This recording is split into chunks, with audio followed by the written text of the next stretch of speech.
Salut à tous, bienvenue sur un petit stream sur The Other World. Donc voilà, on va essayer un peu le jeu, on va le découvrir.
Ah, petit réglage, on vérifie que ça aille bien, c'est bon.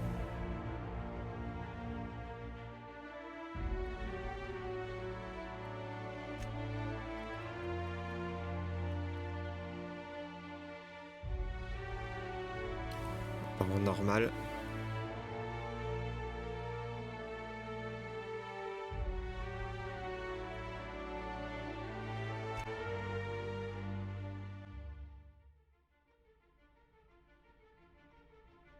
Why stay earthbound when prosperity awaits you in the stars? Come to Halcyon, the only colony on the edge of the frontier, owned and operated by corporations. A trip of 10 short years will feel like mere minutes, thanks to the comfort and safety of your very own hibernation chamber. You'll wake up in a perfect society designed to maximize your productivity with guaranteed full employment. With only a minor term of service, you will become the master of your own destiny when you go out of this world to the Halcyon colony.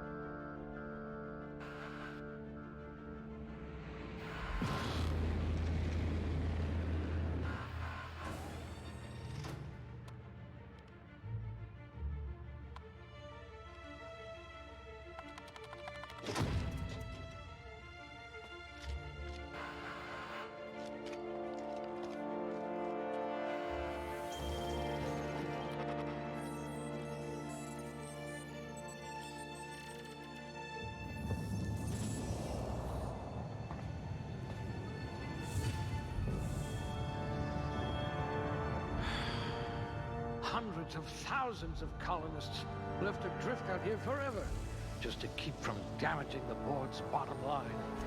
Disgraceful.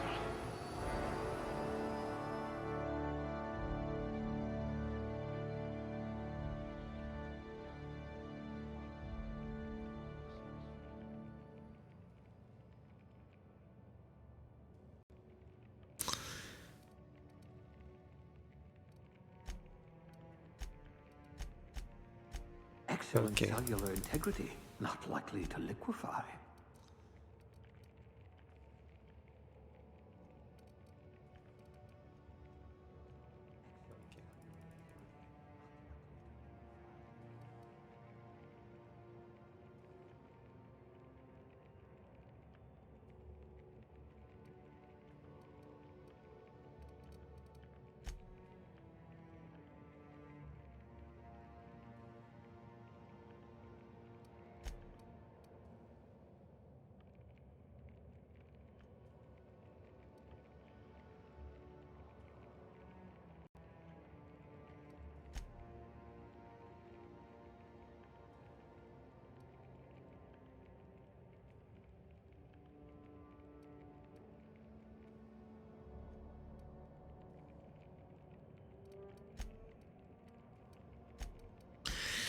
Ok, comment on organise le personnage?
Wonder if I left the microwave running.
Allez, on va mettre comme ça, on va bien voir.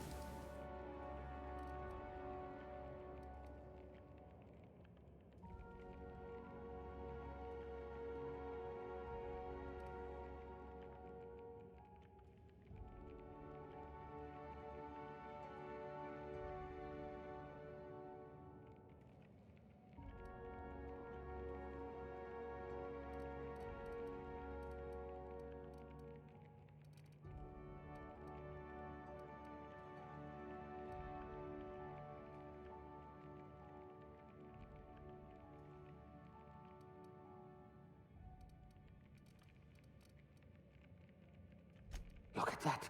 A real scientist.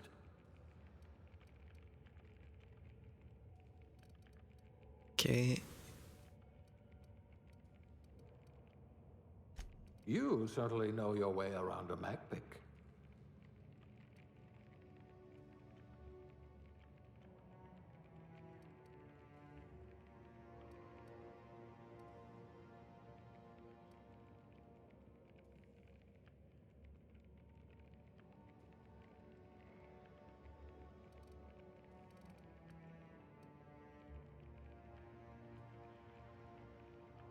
On va dire ça pour le moment.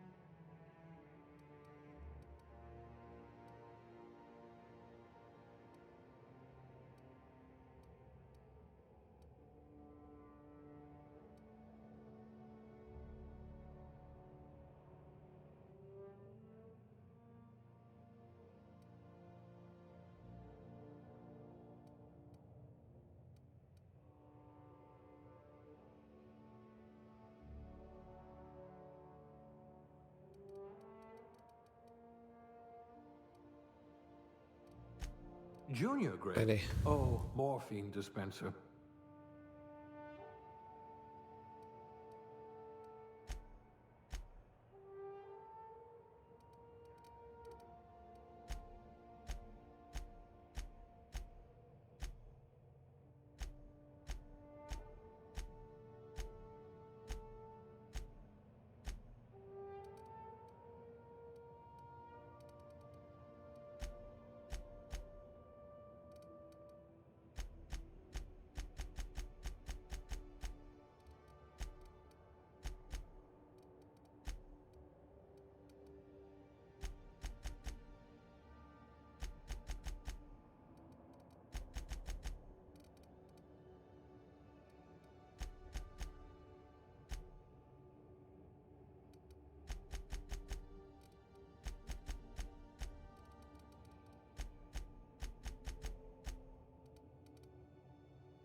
Ok. Alors, on va changer la couleur.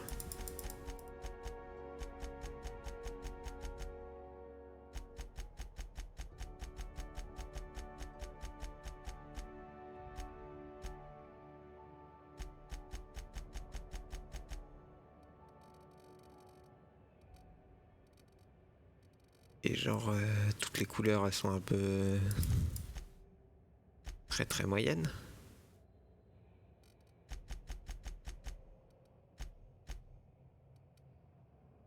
Ouais, il y a ce fond temps noir sur les cheveux.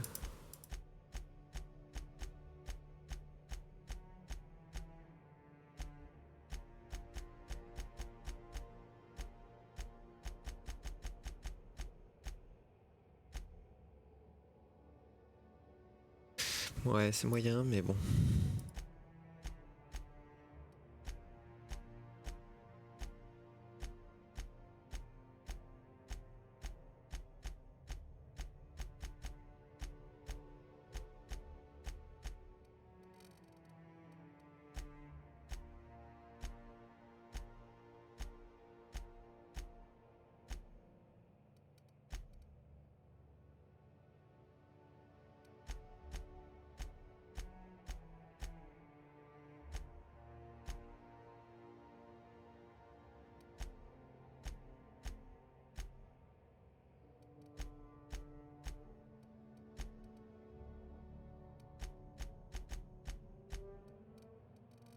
Bon, on va dire la 8, ça ira bien.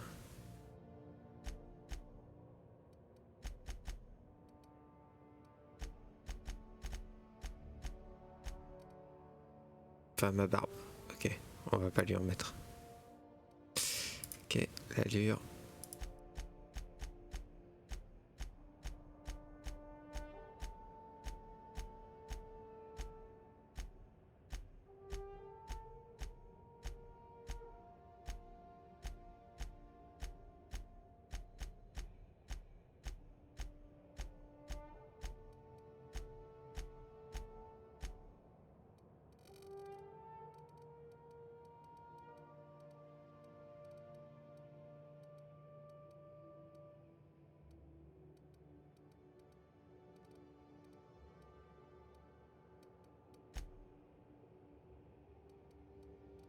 On va mettre ça.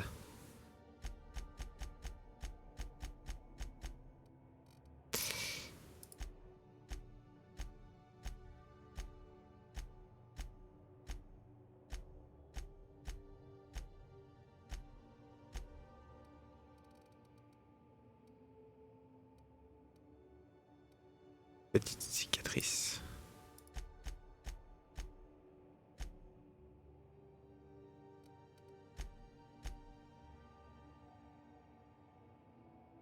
Ouais, ça c'est bien.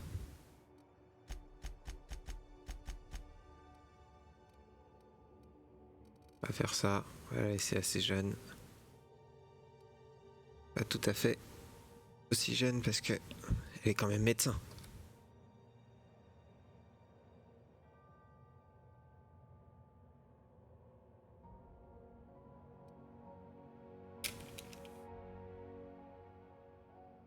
Par contre, alors, un nom. Vous avez un nom à proposer?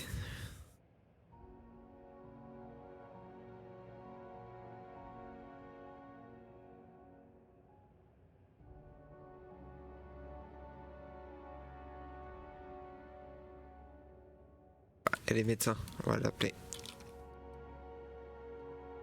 Dr. Queen. Comme ça que ça s'écrit, Dr. Queen.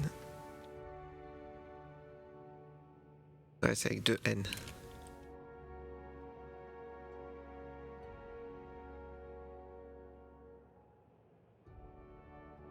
Ouais, Dr. Queen, avec 2 N.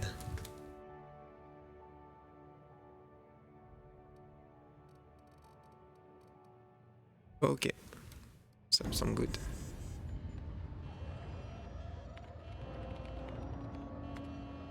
Looks to be your lucky day, my friend.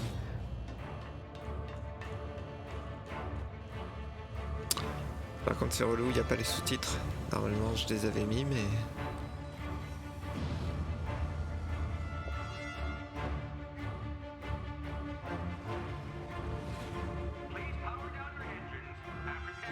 Not likely, bootlickers. Initiate skip jump.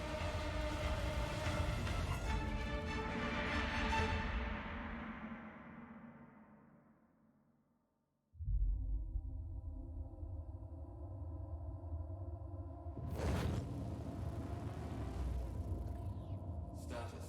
Structural integrity down 25%. Power levels down 10%. Skip drive Shit. evaporated.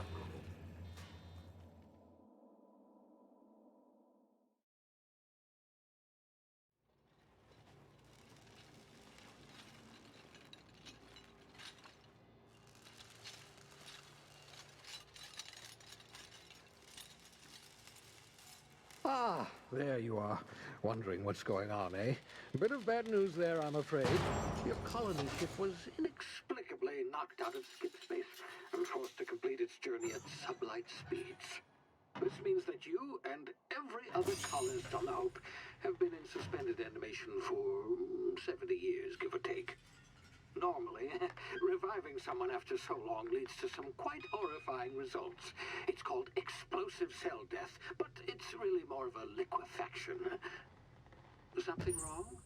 Oh, yes, well, not to worry. I've pumped your body full of a special concoction I devised to keep you from dying so horrifically. Hopefully at all, but I guess we'll see, yes? Unfortunately, I used the last of my chemical supplies saving you. I know it's a lot to ask, but I must have your help securing more if we're to save the rest of your fellow colonists. I'd see it done myself, of course, but the board has a sizable bounty on my head. Now, my ship is inoperative, but I've managed to hire a smuggler to help you out. He'll be... Oh, I see we're in position. Good luck!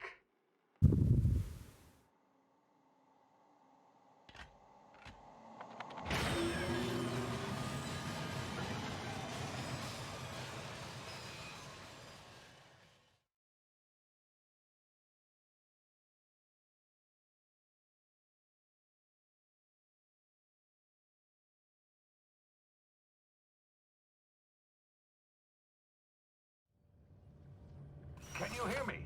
Is this thing working? Ah, there you are. Now, where were we? Oh, yes, the smuggler.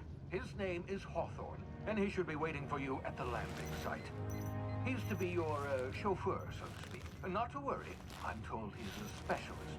Dashing gunslinger, one-of-a-kind ship, that sort of thing. You'll like him, I'm sure. I've also outfitted you with a simple wireless monitor, so I can track your progress. I'll check in with you as soon as you land. Good luck. All the colonists are counting on you.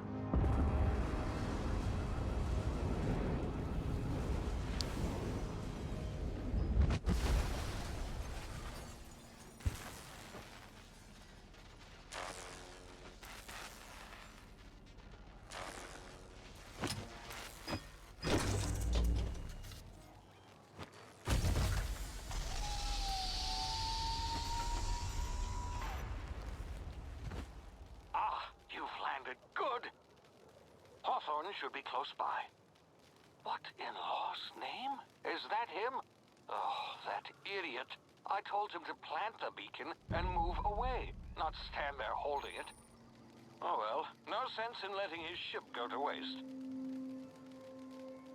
Hawthorne won't mind you taking his ship. Better you than the boy. Je règle les touches du clavier.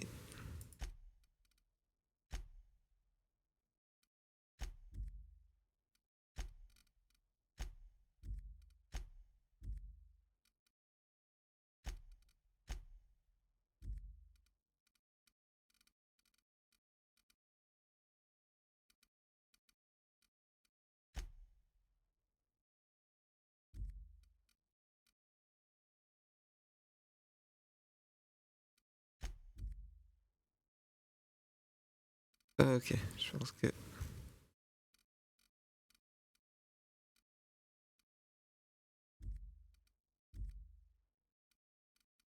Vérifier.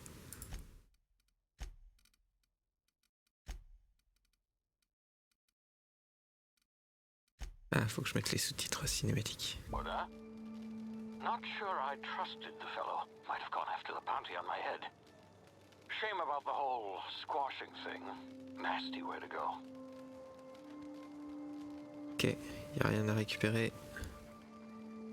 On avance.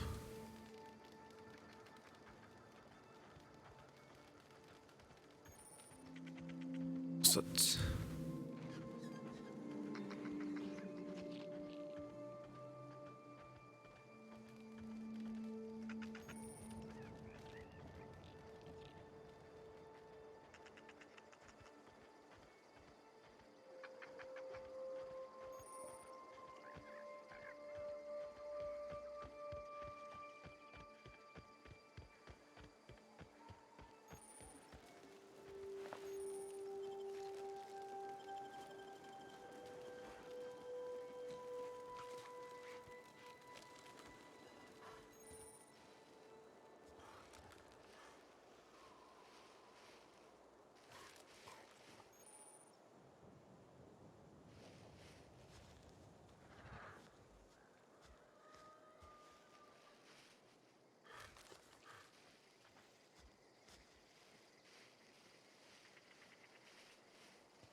Easy now. You've been frozen for a while. There's bound to be unforeseen side effects.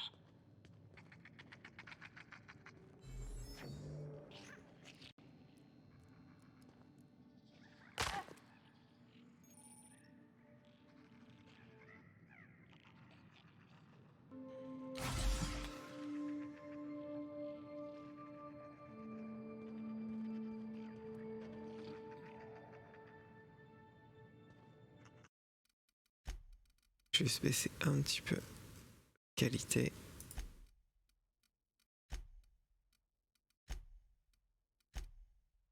Voir si ça stabilise un peu les FPS. Hey, you, come here. You've tried the best now. Now try the rest. Spacer's choice. Oh, law, that stings.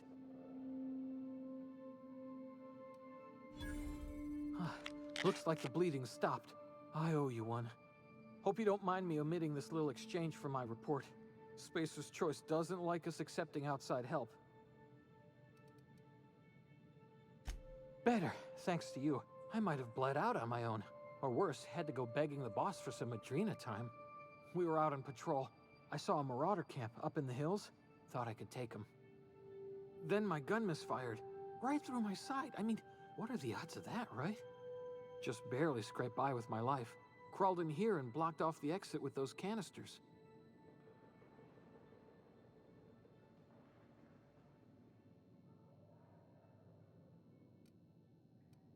Gibbering, flesh-eating, law-breaking, unemployed lunatics with guns. Some hullhead grounded their spacecraft out in the open. That's a real good way to attract marauders. See those canisters by the entrance? Marauders come sniffing around in here, and I can take them all out with a single shot. Not bad, huh?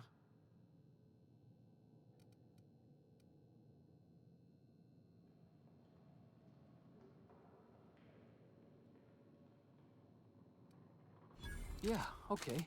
You look like you know your way around a gun. Got some spare ammo, not counting the bullet in my side. Here, you can have my saber too, for patching me up and all. All Spacer's Choice weapons are now 30% less likely to malfunction. You've tried the best, now try the rest. Spacer's Choice. Yes, nailed it that time. You hit your head or something? You're in Emerald Vale. We're a Spacer's Choice community. Edgewater's a little ways down. Prettiest place in the Vale. Be sure to stop by a provisioner's for a can of our famous salt tuna. The Hope? Is that some sort of fancy new drug? Are you with Auntie Cleo or something? Don't take this the wrong way or nothing, but I'm not allowed to fraternize with Cleo workers. Company policy.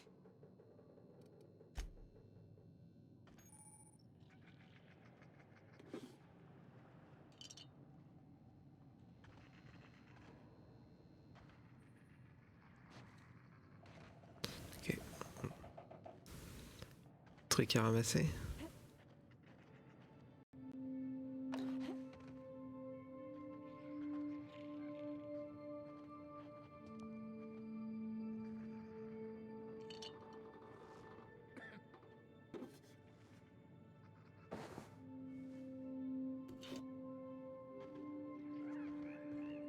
Ok. Damn it, my ears! Oh, what just happened? Can you hear me? What in the hell? This...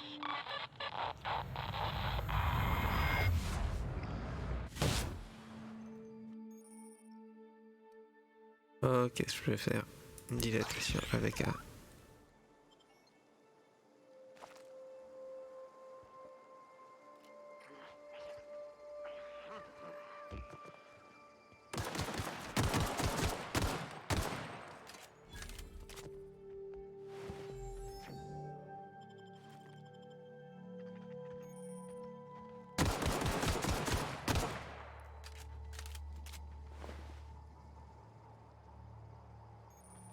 Ok. C'était peut-être pas la meilleure idée du monde de tirer sur le bestiole.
Il est où l'autre? Perdu son cadavre ou quoi?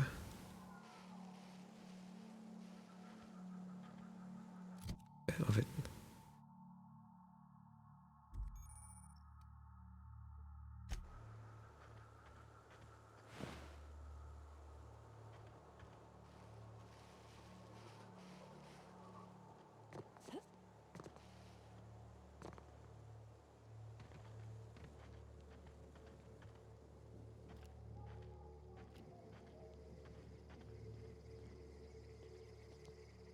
C'est encore un peu.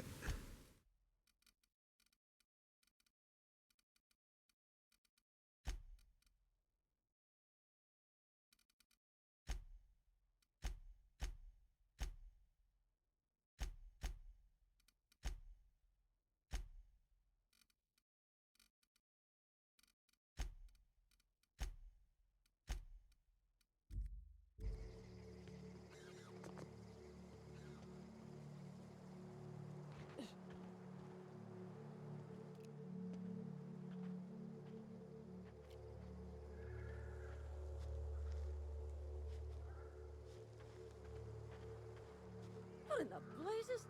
Where'd you come from? Don't know where you came from, stranger, but you best keep your head down. There's marauders hereabouts, and worse, landing violators. Gall on that rung leech. Landing in the Vale without using an official Spacer's Choice landing pad. I'd slap him with a fine if it weren't for all these marauders shambling about.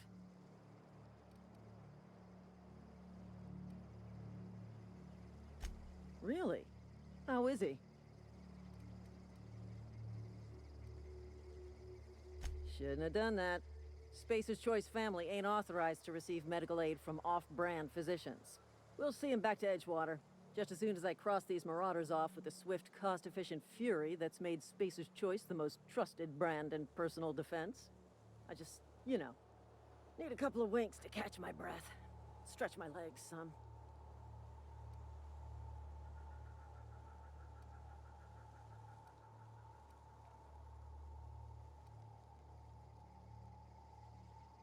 Well, sometimes.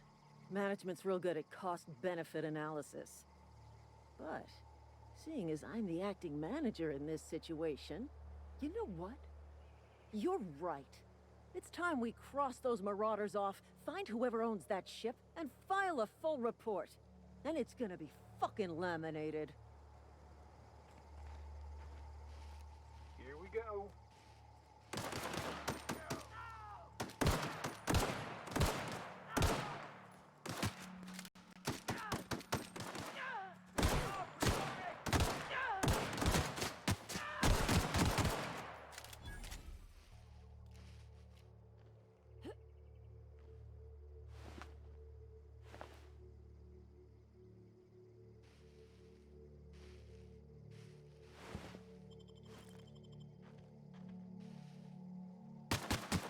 Ah, t'es relou.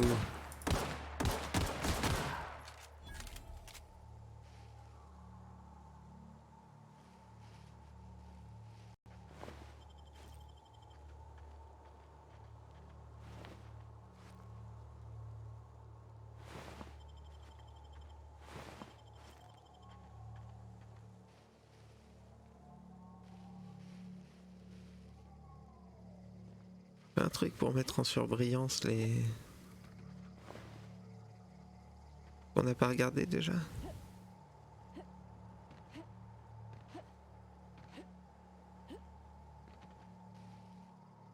Je suis pas très doué. Hein. Se faire tuer.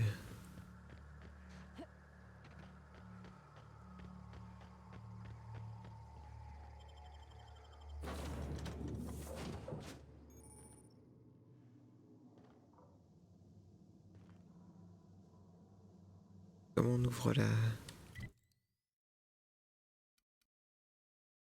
Please be informed that this vessel contains no valuable plunder.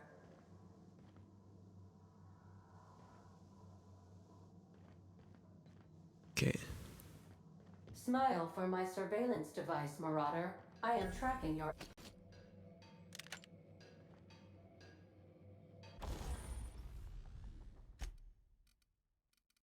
Ok.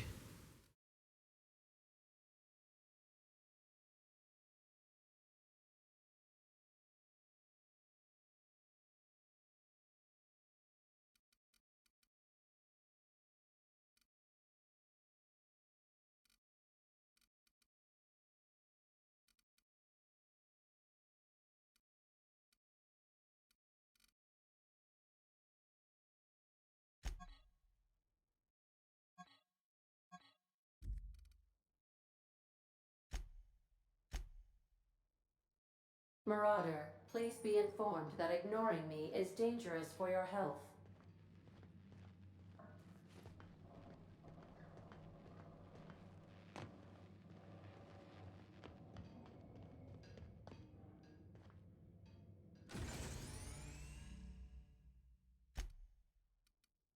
Please be advised that using the respecification machine will not make you a better person. Il me faut un régulateur électrique.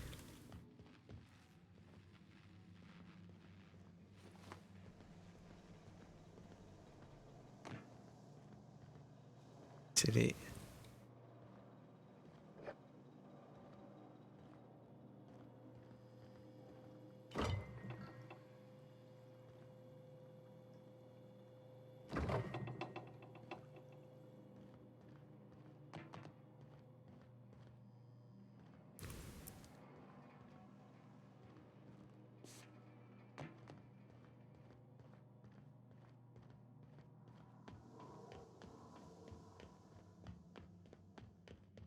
Marauder, please be informed this ship does not possess a working power regulator for you to steal.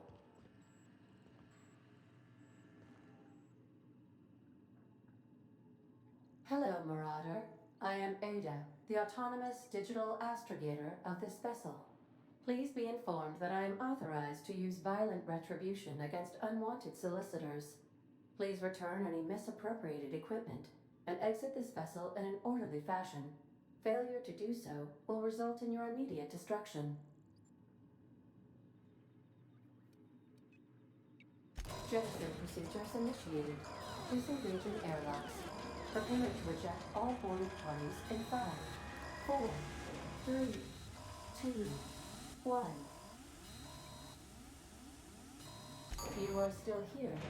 My deception protocols have failed. I have been programmed to express disappointment. I am incapable of accepting orders from anyone other than Captain Alex Hawthorne.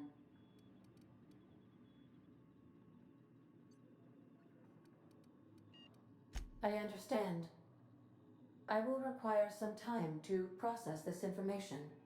Thank you for your patience and for your honesty. I am programmed to take orders exclusively from Captain Hawthorne.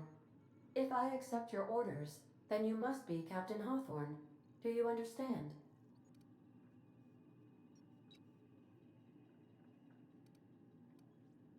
Well done, Captain Hawthorne.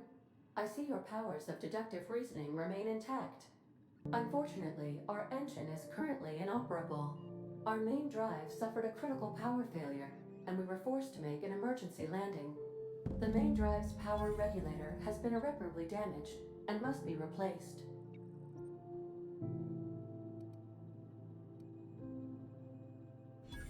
Astutely observed. However, the probability of locating a power regulator within a worker settlement falls within acceptable parameters of certainty.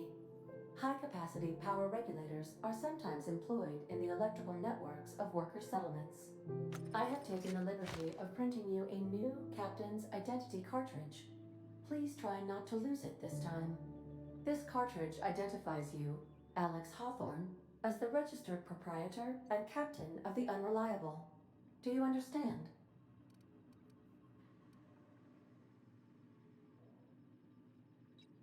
Thank you. I appreciate your cooperation. Best of luck in your search for a power regulator. Try to stay alive this time.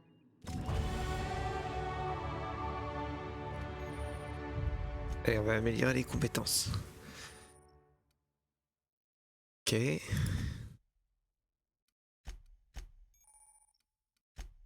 avantages, il y a le journal. Codex. Création d'objets. Personnage. Ok. On va commencer par les compétences.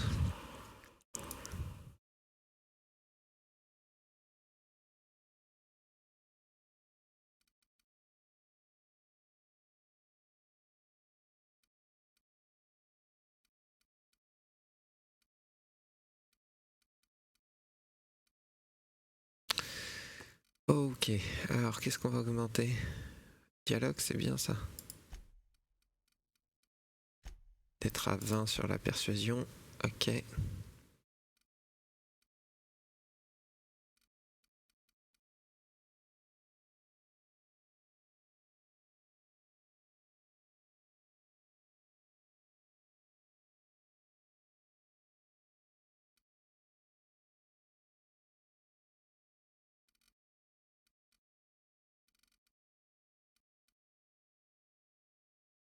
Les armes à distance aussi. Comme ça.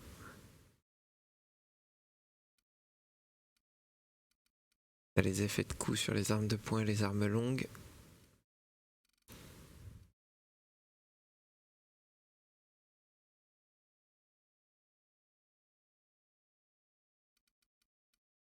Et la défense.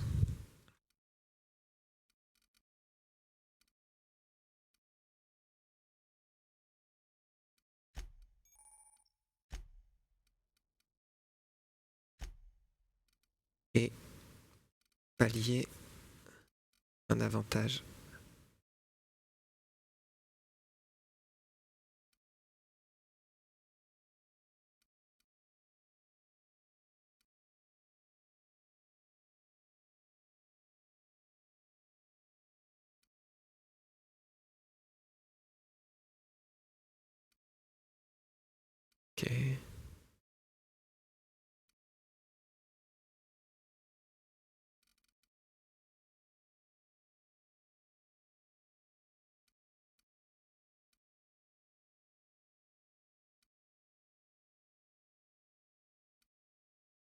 Ça peut être pratique, je suis pas fort. Aussi. Ça aussi. On va commencer par augmenter la vie. Ah, ça peut s'augmenter de plusieurs niveaux. Ah non, marqué pour l'achat, ok. J'applique. Ok, c'est bon. On verra ce que je peux faire après. On peut pas tout... Ça reste... Je l'ai passé. C'est relou ça.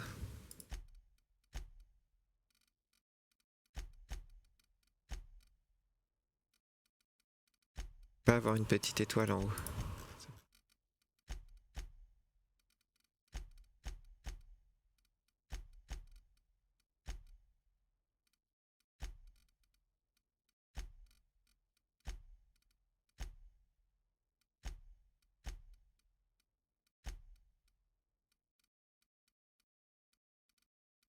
Allez, c'est bon, il n'y a plus rien.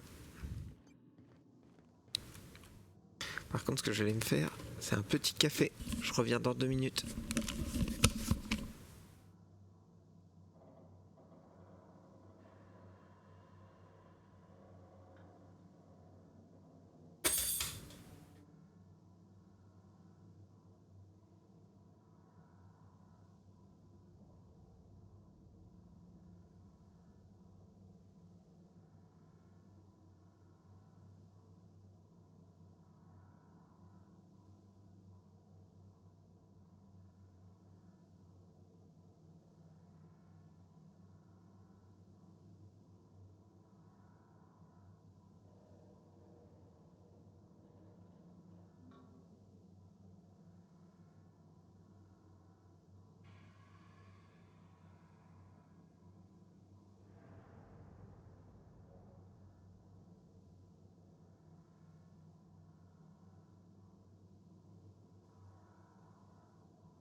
Ah, cool, vous avez pu tourner autour du perso pendant que j'étais parti.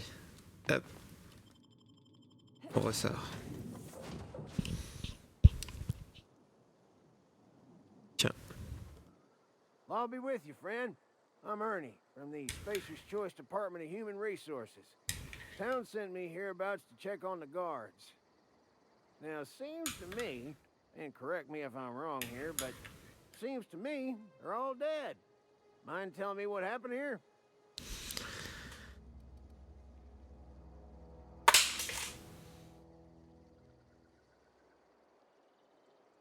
Accidentally brutally shot themselves, huh? Unbelievable. Second time this month. Guess I'd better get to cleaning up. Can't just leave company property scattered about, bleeding out on the dirt.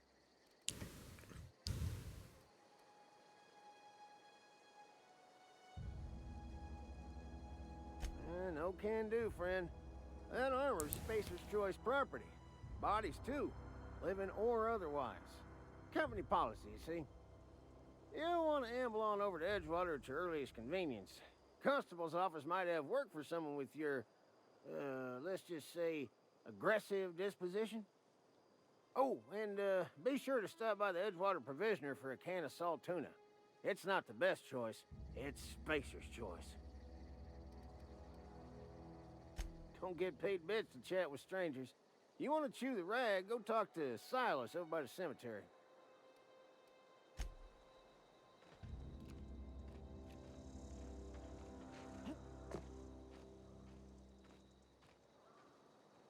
Ok, c'est par là.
Alors, niveau inventaire. Chargeur 9, DK 20. Ça, c'est la même chose. Ça.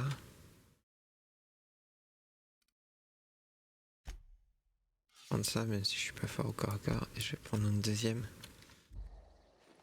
Tiens, hop. Plutôt que de recharger.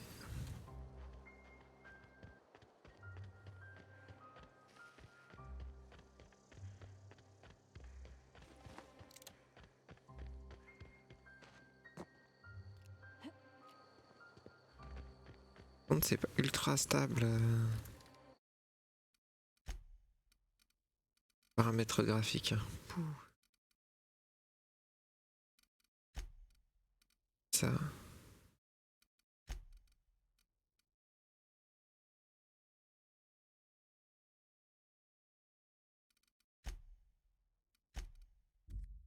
Attends, mon ordi il est pas pourri. Hein. C'est que je stream en même temps sur le PC, mais.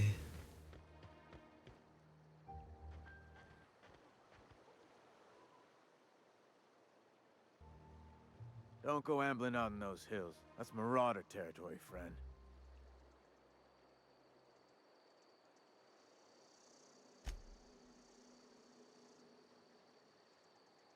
Ain't safe out here. You'd best head into town. Avail yourself of Edgewater's high walls. And low prices. Pleased to make your acquaintanceship. I'd shake your hand, but I've been hauling corpses. You don't want none of that on you. Name's Silas. Junior in humor for the town of Edgewater. We're all part of the Spacer's Choice family. Definitely not the junior in humor, that's for sure. If you've got business inquiries, you should stop by Reed Thompson's office.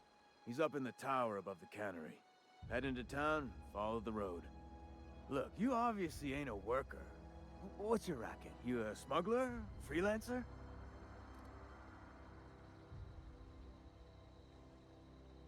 Edgewater is a company town, board-owned and operated.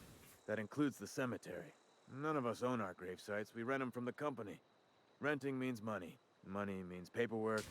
Paperwork means signatures. Some of our families become a mite delinquent in paying their dues, you see?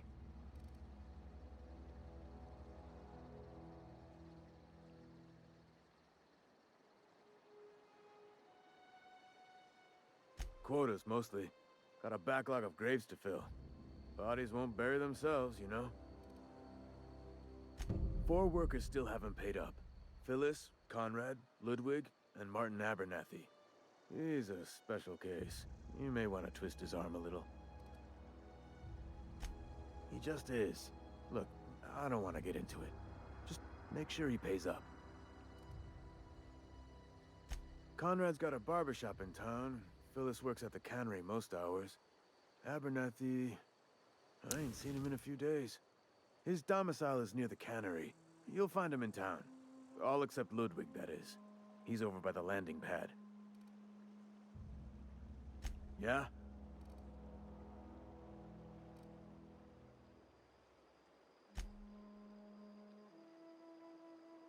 You could look at it that way, I suppose.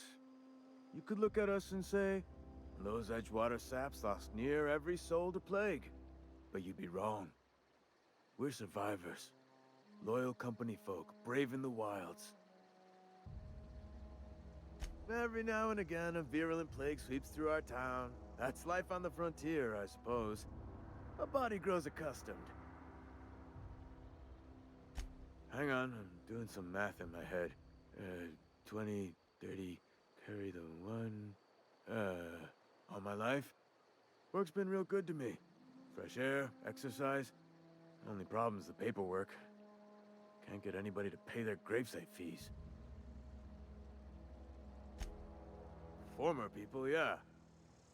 Marauders been raiding my graves, you see. Hence the armed guards. Oh no. They are after the most precious loot of all. Spacer's Choice Company property. If those marauders swipe any more bodies out of my cemetery, company's gonna duck my pay.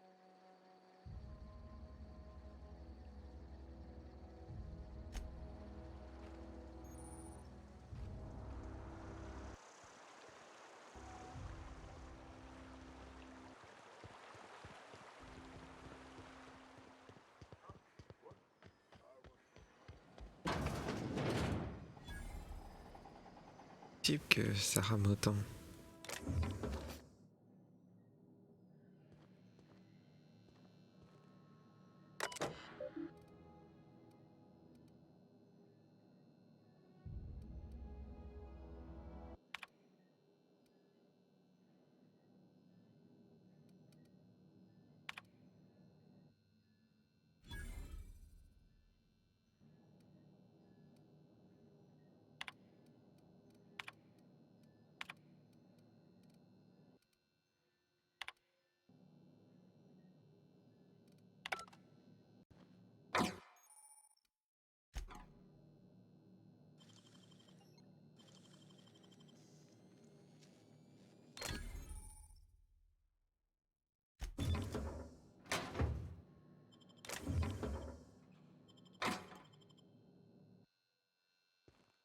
Ok, c'est pas cool. Mais bon. On va éviter. Je sais pas comment ils sont, si ils se rendent compte qu'un objet est volé une fois que tu l'as dans ton inventaire. Ou si c'est juste quand ils te voient passer. Ok. De l'armure, qu'est-ce qu'il y a?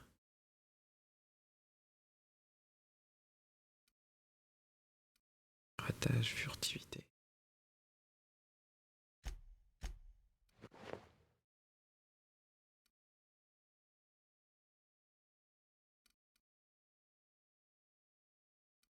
Compétences de technologie.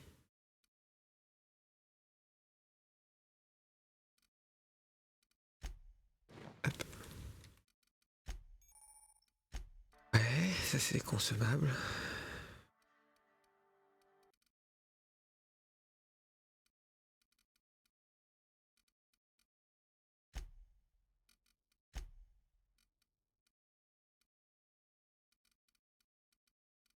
Des pièces d'armure. Touche d'identification. Ok. Ça c'est des rebuts, c'est à vendre.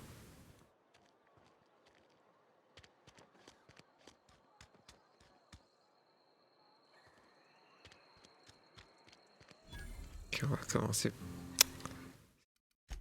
Qu'est-ce qui...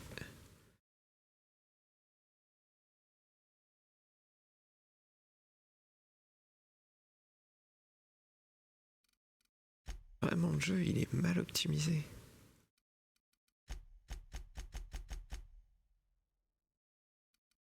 On va mettre une limite peut-être.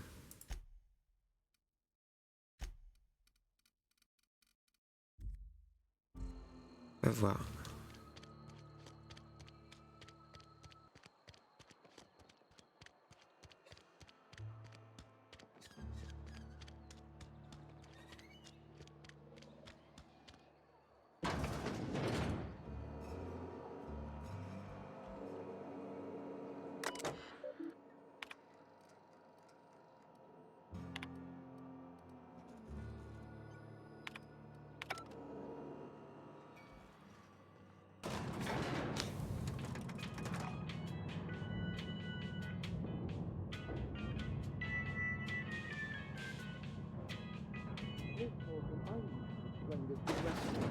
The grease monkey, Argo? I'm sorry, Mr. Thompson, sir. You asked why it's taking so long to fix. The answer's technical. Don't apologize. Just try using small words for me. The cans bust open in the oven because she's set to cook saltuna, which isn't what we've got. Mr. Thompson? I think there's someone here to see you. Focus, Miss Holcomb. You and I are still talking. Let's start over. Walk me through the process. Show me where it's going awry. Well, sure. It's, mostly on account of what we're feeding into the mechanism. It puts food in cans. We have food, we have cans. Why won't it work like we need? She's expecting saltuna of a certain size. We're filling the cans with, well, not fish.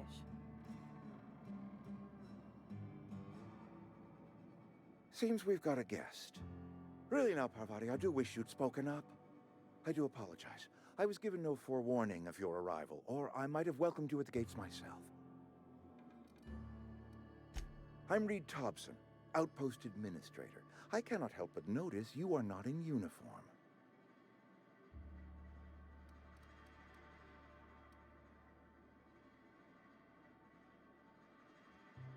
Of course not. I don't have that kind of luck. Seems I allowed my excitement to run away with my wits. Been a few seasons since we've had a visitor pass through. Only regulator we got is hooked up to the town transformer. Mr. Thompson ain't liable to be keen on dismantling it. I beg your pardon. I am most emphatically not keen on any such thing. I can't let you have our power regulator. But I happen to know of another one.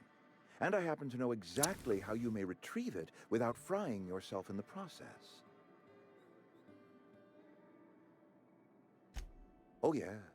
Saw someone put his hands on a regulator while the power was running. His legs were still twitching when we buried him. There's a power regulator in the old botanical lab. It's mostly abandoned, so all that power is being squandered. Go down to the geothermal plant. Reroute power from the botanical district over to us. Once their power's shut down, you can have their regulator and be along on your way.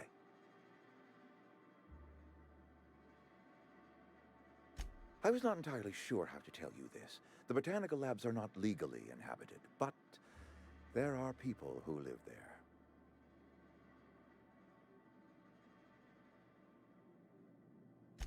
No, I do not imagine they will be pleased.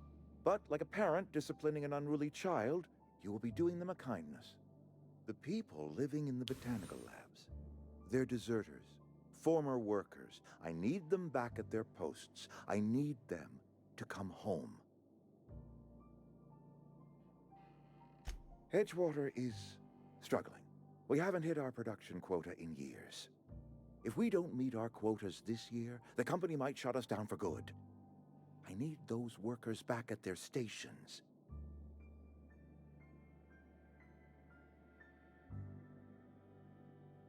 Neither do I. The fault was entirely mine. I pushed them too hard. My hope is that by cutting off their power, you will convince those deserters to come back to town. Before you go to the plant, I want you to stop by the botanical lab. Speak to their leader, Adelaide. Tell her the power's about to go, and that it's time her band of deserters came back to town. Adelaide's older than the other deserters. She's dignified, kindly. From what I understand, her camp looks to her for leadership.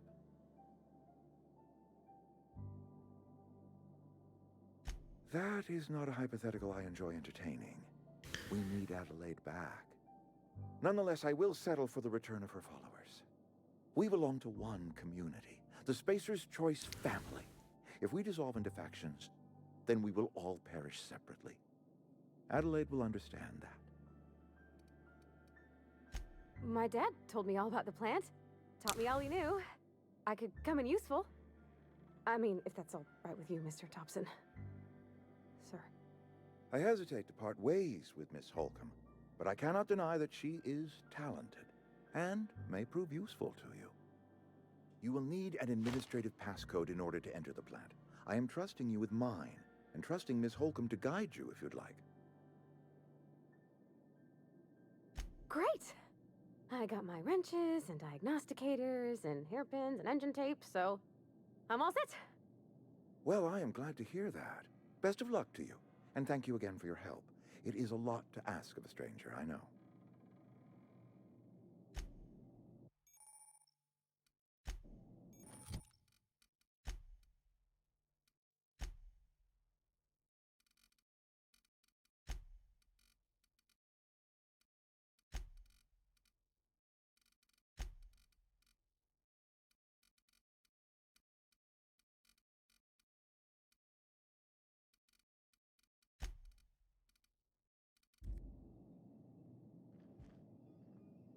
We better clear out of Mr. Thompson's office before we talk.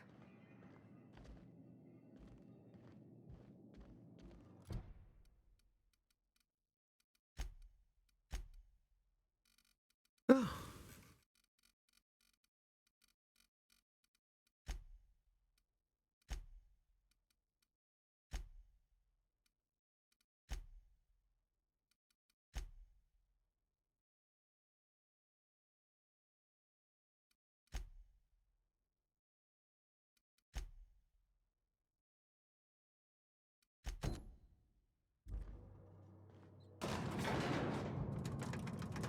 We better clear out of Mr. Thompson's office before we talk.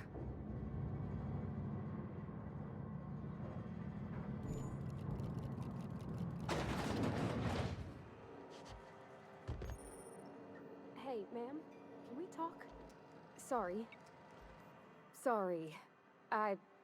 You just want to get out of here. And you likely don't want to tag along like me. It's just, Mr. Thompson has his own view on matters, on account of it's his job and what all, but that's not the only side of the tale.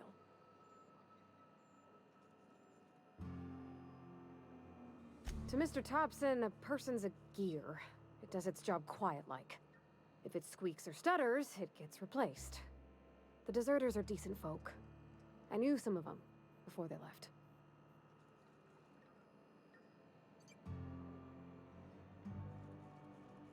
I don't know anybody well. I mostly listen to them talk, kept my head down. There was a boy named Thomas who used to follow me around, asking questions about the stuff I fixed. He was real sweet to me. Not any sort of dissident. Miss McDevitt? Oh, gosh no. She was a real important person. A flavorist. Made all the food taste decent. She used to work up in the big office with Mr. Thompson. All I know is she left after her son died. It was a real big to-do. I could hear them both yelling clear from my own place. Can't say as I know. I wasn't there. The sound carried, but not the words. If Mr. Thompson ain't of a mind to tell you his own self, you'd best ask Miss McDevitt, if you can get out to her.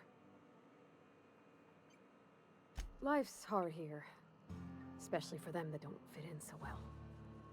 We're one big Spacer's Choice family, but every family's got the one the rest whisper about.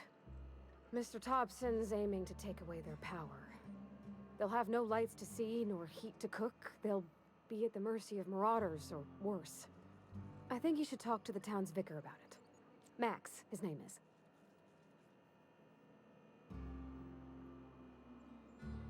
About if what Mr. Thompson proposes to do is upright. Leaving Miss McDevitt's folk to their fate. Their neighbors. Kin. And maybe he can think of something else to try. Something we ain't. He used to go walking outside town. Maybe he found something that'll help. It's just an idea. That's all.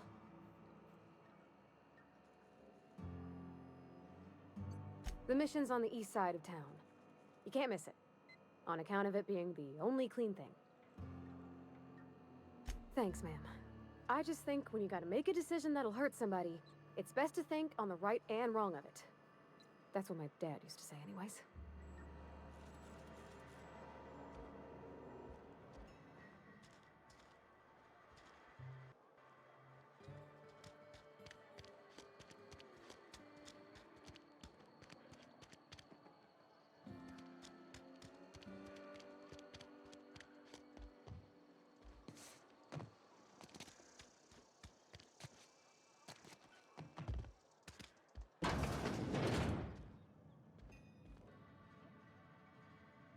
Whoa, did Mr. Thompson send you? Well, you tell Mr. Thompson I'll be right at my post. Tomorrow. Bright and early tomorrow. Because I'm definitely not plagued. As spry as a spring chicken. That's old Abernathy.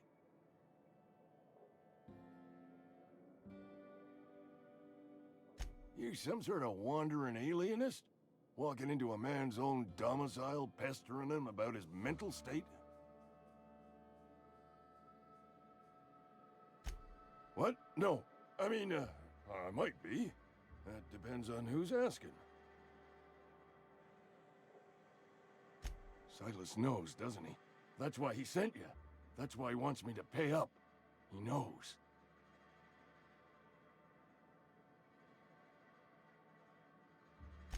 Sounds like he's already told you. You may as well hear it from me. I'm dying. I'm not long for this world. The date of my expiration is fast approaching, and soon I shall be ushered through the great cannery in the skies. Don't say that, Mr. Abernathy. You still got a couple decades in you. I'd steer clear, Ms. Holcomb. My affliction's bound to be contagious. It's plague. Has to be. Silas knows. He knows I got one foot in my grave, and now he wants to charge me for the other one.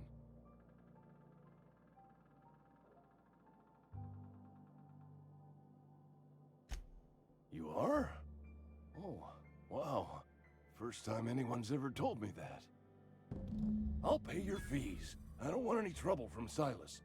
But if you could see your way to freelancing for me, I could really use the help.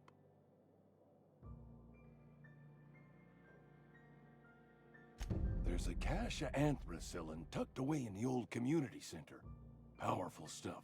Stronger than what we got, anyway. I need you to break in, nab that medicine, and bring it back to me.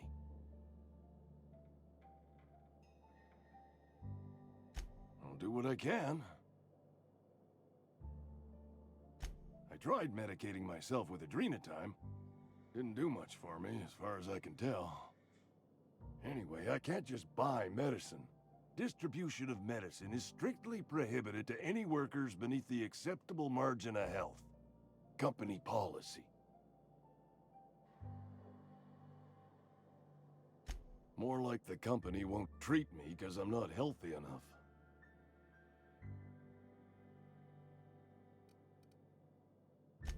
You will not find any guards within sight of that old place. Marauders, on the other hand.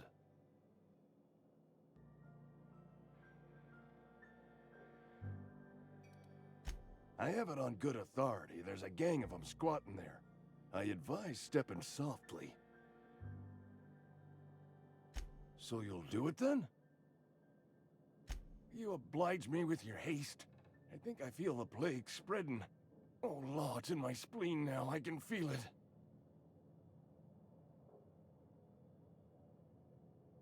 Just keep your head down when you're in there. Marauders have taken over. Probably tracking mud all over the archives. I know that, but I got nobody else to turn to. Reed would have wrote me up. Constable would have locked me up and wrote me up. Could have gone to see the good vicar, but I never did find my courage.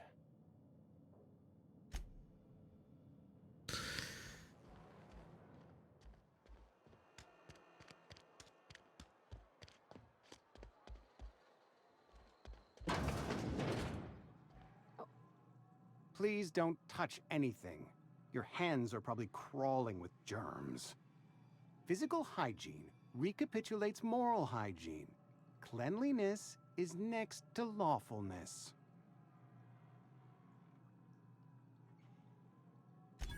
No, thank you. That's quite all right. I've seen enough body parts in my line of work. I'm Conrad. You will report to me if your hair fails to meet Spacer's Choice aesthetic standards. You will also report to me in the event of your death, whereupon I will clean and prepare your remains for interment. Ah, gravesite fees. Silas and I had talked about this at length. I thought I'd made it clear my pecuniary situation precludes the necessary restitutions. As broke as pie crust, friend. Bidless, indigent, destitute. I simply cannot afford it. I am a blemish on the prosperity of our fair settlement. When I expire, I expect Silas to toss my body into a ditch.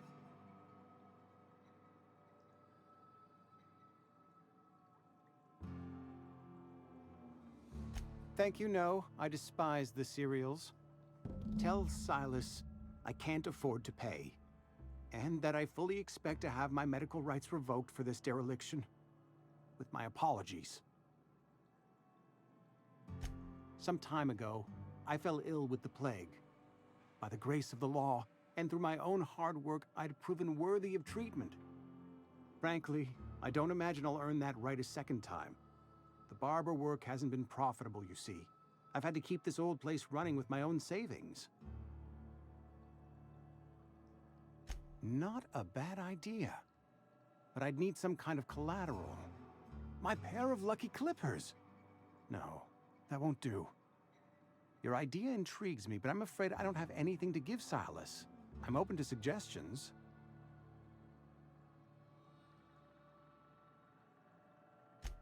Much obliged.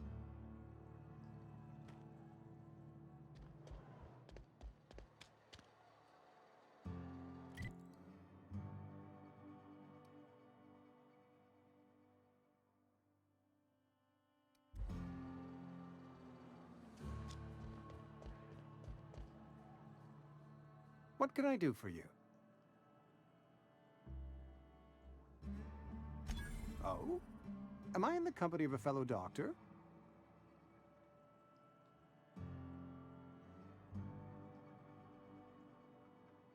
You may think that, but the tidiness of my fellow worker is my responsibility, alive or otherwise. Whether you're showing up to work or going to that great cannery in the sky, it's my job to make you look like a million bits. Go ahead.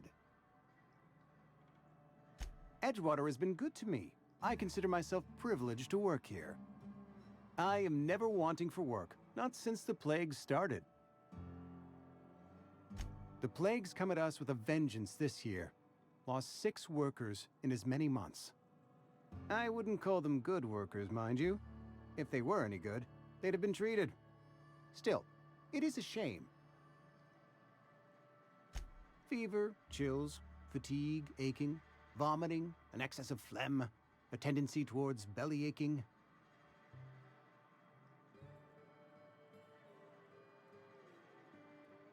Whatever it may be, I have developed my own palliative. Boiled canid liver and a splash of ethanol. Company policy, friend. We don't have enough medicine to treat all of us, so we treat the best among us. Mr. Thompson's brainchild. Have you met him yet? Thoughtful-looking fellow, stares out of his office most hours.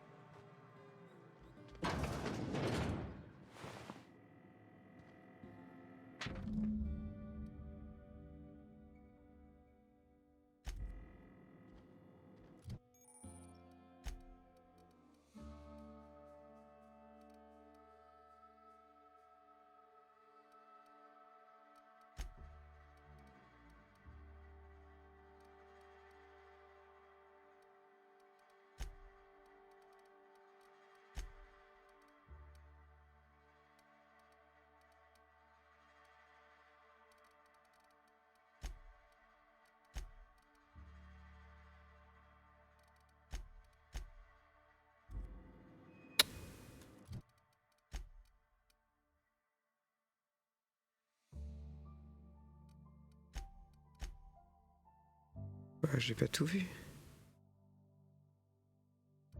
Ah, merde.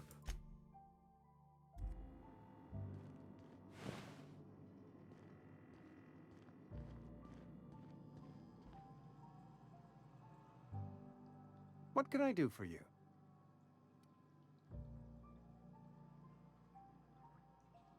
You know about Eugene? How? Then, you know Phyllis suggested selling off Eugene's gold teeth. I didn't approve of the idea then, and I don't approve of it now. Eugene's golden teeth were a family heirloom, representing 3 generations of poor dental hygiene.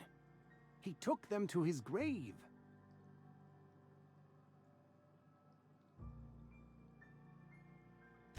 More than a few. Those teeth were his personal savings. I can't ask Silas to dig up a man's body and pry a few teeth loose from his jaw just to pay my bills. Can I? Are you asking rhetorically? Because if you're being serious... Ugh, gross. Desperate measures, Miss Holcomb. Desperate measures. I'm going to have to ask Silas to dig up those teeth. It's the only way I'm paying my gravesite fees.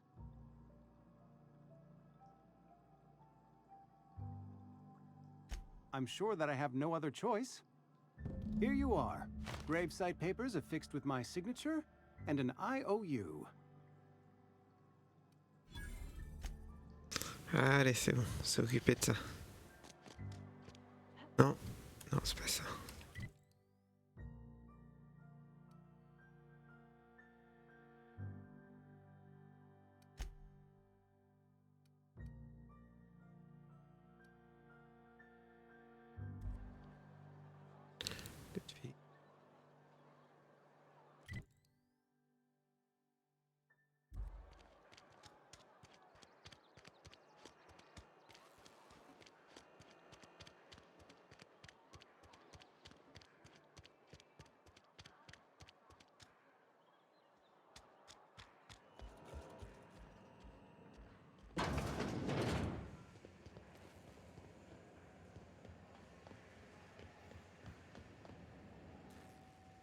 You the new worker? Whatever. Make it quick, Tenderfoot. I'm busy. Foreman Granger, mind those words don't come out of your mouth unless preceded by yes or right away or thank you. Shit. Silas still on about that? Here, take the fees. I'd appreciate it if you didn't tell Reed I was late on my payment. Because they're not my fees and not my gravesite. Guy I worked with shot himself. I paid the bill.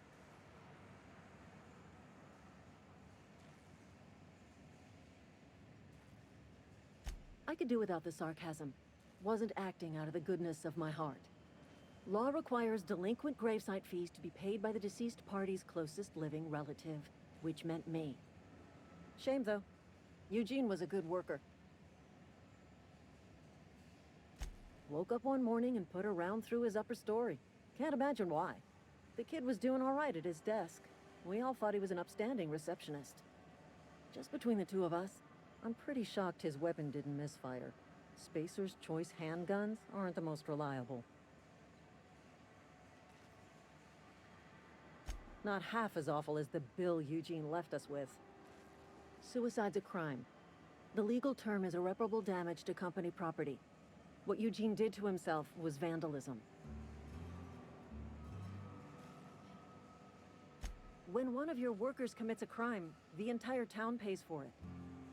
In other words, Edgewater would have been penalized pretty hard. Whatever Eugene was worth as an asset, we would have had to pay out of pocket to Spacer's Choice. Look around. Edgewater ain't exactly swimming in luxury. We can't afford to pay the body price of a suicide. All I know is Silas asked me for Eugene's gravesite fees, which means he was approved for burial, which means his papers went through, which means the town's in the clear. I'm just glad to put this whole ugly affair behind me. Eugene can rest his bones in peace, and the rest of us can get on with our own lives.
du bon côté.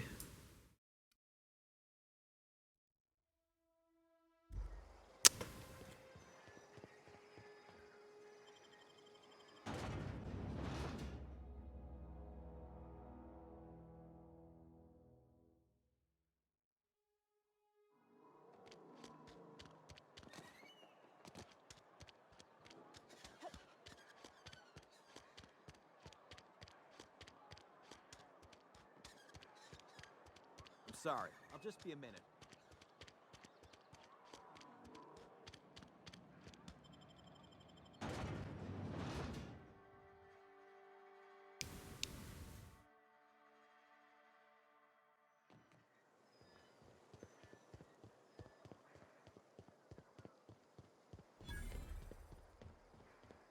When I was little, we... Thank the law. I've been requisitioning backup for months. Guess the boss finally came to his senses. You ever swung a truncheon? Let me see your rifling stance. I want to make sure you're up to snuff. The war! The coming apocalypse! Man versus machine! I'm talking about mechanical soldier. Cold, heartless automatons made of iron and lies. Just my luck. I ask for backup and the boss sends me one of them simple folk. All right. Listen real close. Auto-mechanicals. Creatures forged in the fires of malevolence. I seen them over by the old power plant. Clattering about. Firing at the birds. Orchestrating their uprising. When the swarms of mechanicals come clanging on over that hill, where will you be? Cowering beneath your cot? Or standing, shoulder to shoulder with the resistance? I told Silas I'd pay my dues if he agreed to join the resistance. Guess this means he's finally heard the calling.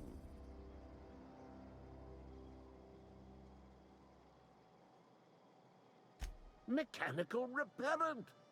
A stroke of inspiration from the law itself. Here, I've been saving up a couple bits for just such a project.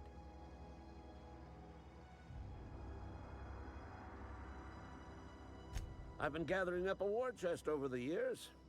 Saw tuna cans, mostly, some Spacer's chaw, few bit cards. I'll reward you for your aid. Enlistment fees? Yeah, I suppose. Wouldn't want to give the Resistance a bad name. They have sent a scout, prowling around the junkyard just behind our beloved town. This scout must not be permitted to return to its base of operations. Cross it off, then report back. Mechanicals got a weak spot in their midsections. I think the technical term is, the blue glowy square thing. Go on. I'm Ludwig Miller, Associate Security Officer for Transportation. Officially? Unofficially? Strictly between you and me. I am the only thing standing between Edgewater and total annihilation.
Lovely to see you about, Miss Parvati. Things going all right, Silas? Been keeping him careful and true, miss. Best to ask her yourself. My dad's buried here. Silas watches over him when I can't leave the house. Oh. Well, thanks. Something I can do for you? You run into any trouble? Reliable work from a freelancer. That's gonna take some getting used to. And I'll buy you a drink sometime. Suppose you've earned it. One good turn deserves another. Abernathy was sick? With the plague? That's disgusting. I shook hands with the guy.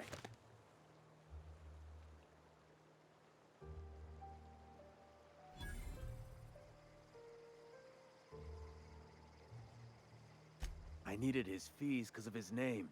A for Abernathy. He was at the top of my list, you see? Yeah? The colony ship? Are you talking about that old rumor? Some great big starship packed full of colonists what got lost in the aether never to be found again? Ain't heard that one since I was but a stripling. Can't say it was terribly convincing far as rumors go. There a reason you asking?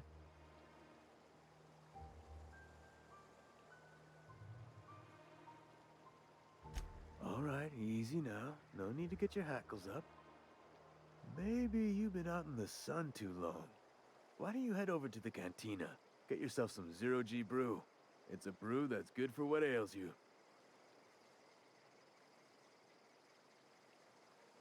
Look, I don't know what's got you caterwauling about hope this and colony that, but you need to stop, or there's gonna be trouble. Trouble's in the asking. Board don't much care for folk running their mouths, spreading hoaxes and the like. Frankly, neither do I. Something I can do for you?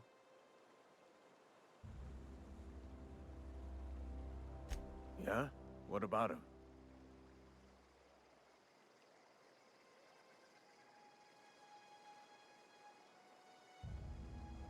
Well, yeah.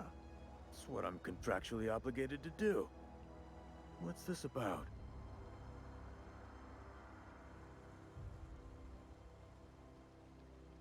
Yeah.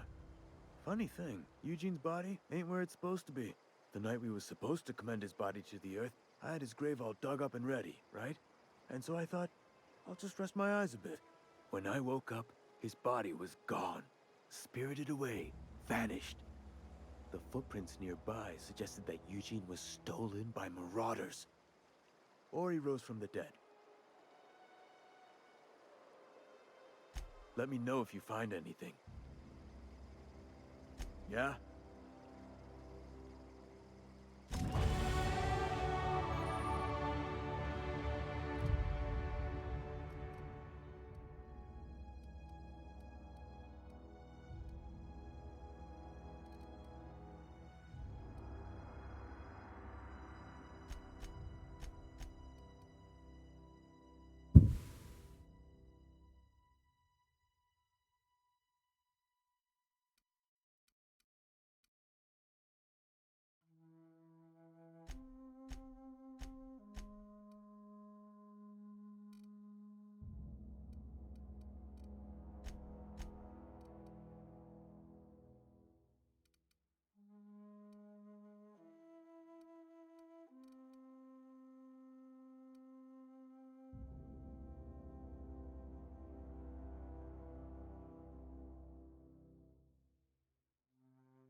Belle idée.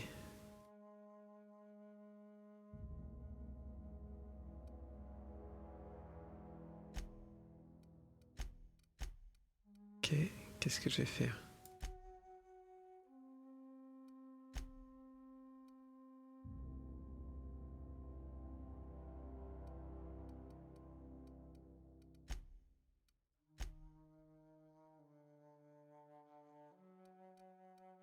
Ok, on va faire ça.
Ok, alors hop.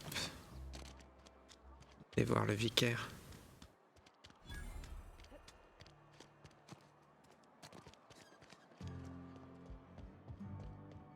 I've always felt weird in here. It's too clean. Where are we headed? That's on account of how I never met her.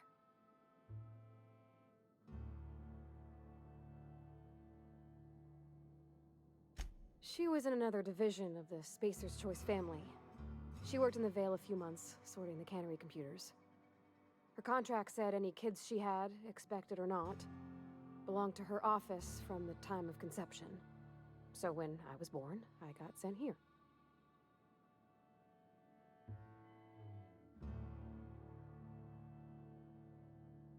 Well, I don't know about normal. Dad said she worked under some kind of special contract. It's sensible. Dad just fixed machines. She did some kind of crazy math, high-level stuff. Better to raise me on his time than hers.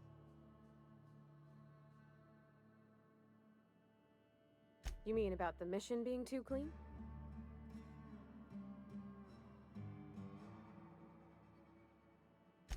I know, but Vicker says the universe is a machine, that it runs by law. Real machines have gunked up oil, scratches, and worn bits.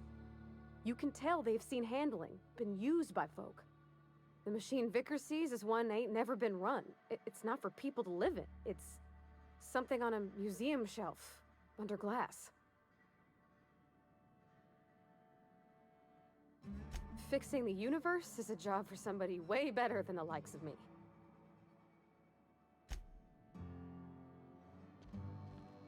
Yes, what is it? You're an outsider. Fantastic. Vicar Maximilian de Soto at your service. Or Vicar Max, if you're the sort who prefers brevity. And Ms. Holcomb as well. How rare to see you out. And with a complete stranger. Curious. Just tagging along, Vicar de Soto. Don't mind me. I so rarely get new people to talk to. Name your poison, anything at all. Spiritual counseling, this season's tossball predictions, the quickest way out of town. But what? I thought you would talk to him. You wanted to speak to me, Ms. Holcomb? Every time I've tried to engage you in conversation, you look at the floor, answer in single words, and slink away. I can't imagine what would be so grave as to drive her to my mission. What has Mr. Thompson asked you to do?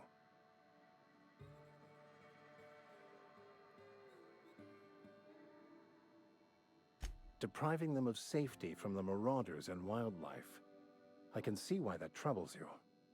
Miss Holcomb has a soft heart. Always has, if you believe the talk.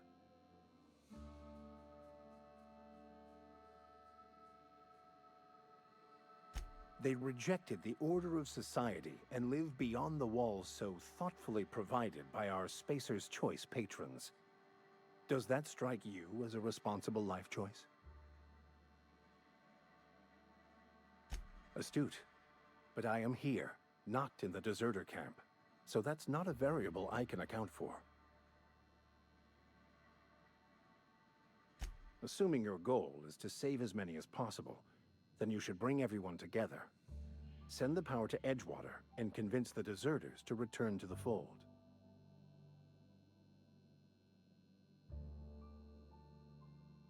Not if things are left to stand as they are. If you don't mind a bit of unsolicited advice, be cautious on your way to the geothermal plant. It is not as safe as you might assume. One of the reasons I transferred here was to fulfill my duty in hunting down banned heretical texts. I happen to know such a book is, as we speak, tainting a collector's library in Emerald Vale. However, the collector's residence lies outside the town's walls. My retrieval efforts have been thwarted by marauders who have overrun the property. Should you fare better than me, I'd pay a handsome sum for the book. I just want to keep the writing out of layman's hands. It wouldn't do for such information to fall into public consumption.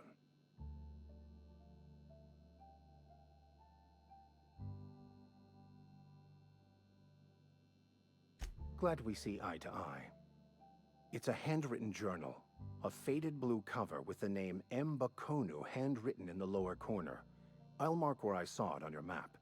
Assuming you're serious? Thank you. If you retrieve it, you can always find me here. Any progress on that matter we discussed? Please get it.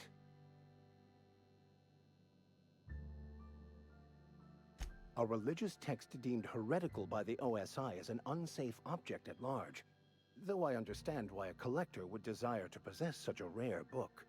Because I'm also a collector of books. Rare things in this colony. Appreciation of the written word outside monthly periodicals is virtually unknown here.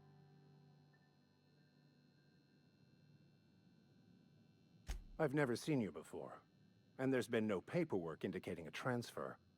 Half the time it's wrong, but a new worker without paperwork? Unheard of. Also, you lack the distinctive worker gaze. Usually either a deadening behind the eyes, or in some rare cases, a wild-eyed frenzy, like a trapped animal. Pretty universal here, except for Ms. Holcomb, who, for some reason, doesn't seem to have much to say to me. Isn't that right? It's just... there's more to it all than numbers. Sorry.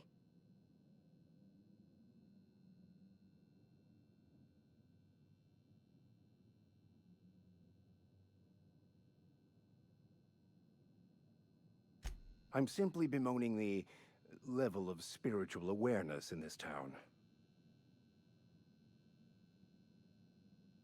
Yes, but there are few who hear me in this miserable place. I must double my efforts to elevate my flock.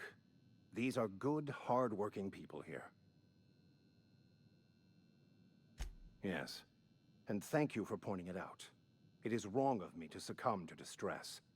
This place could be so much more, and I will continue in my quest to make it so. They who are not satisfied with their work are satisfied with nothing. No? How about, work fortifies the spirit. True exhaustion awaits idle hands. Selling? No. It is free for all who seek it.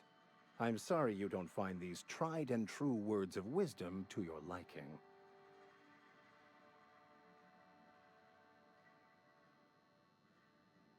Have you?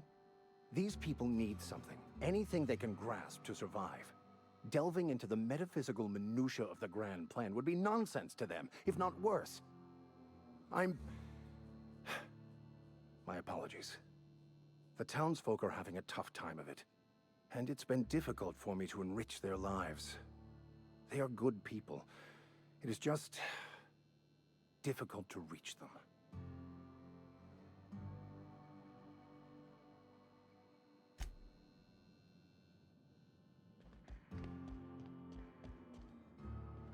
Hey there, Mary. Don't see you around here too often. Our place in the universe is fixed.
Ok, j'ai là.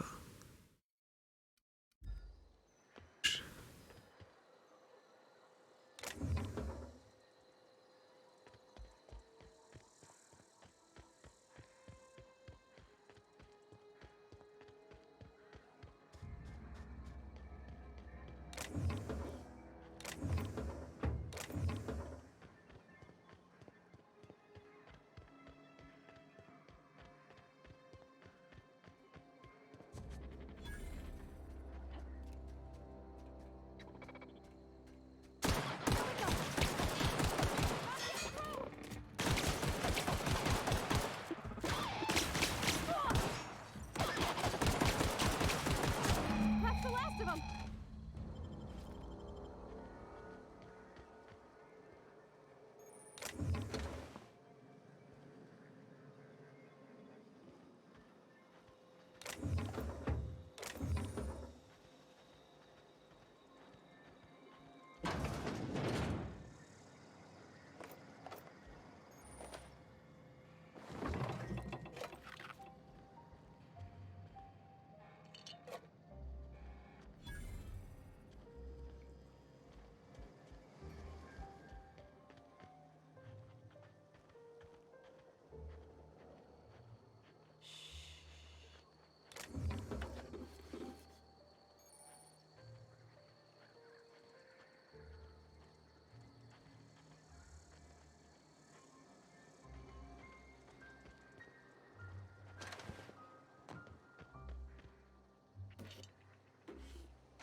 Bring us honor, soldier.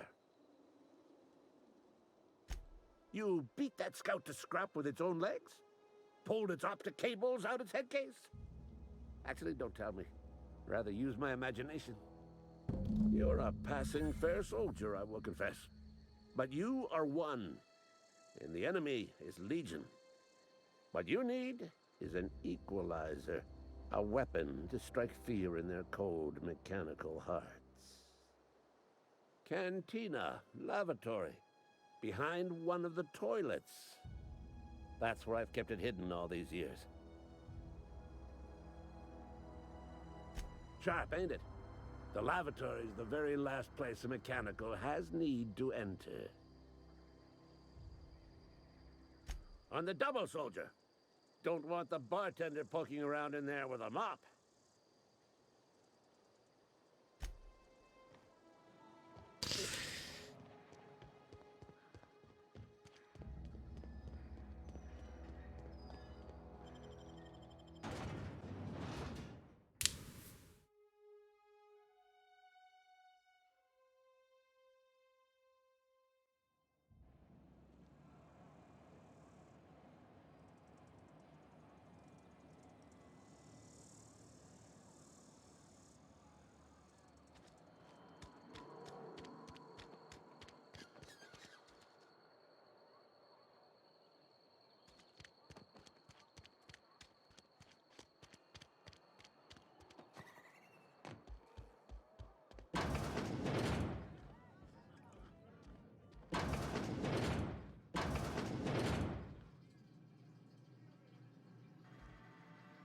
You're not a big drinker, are you?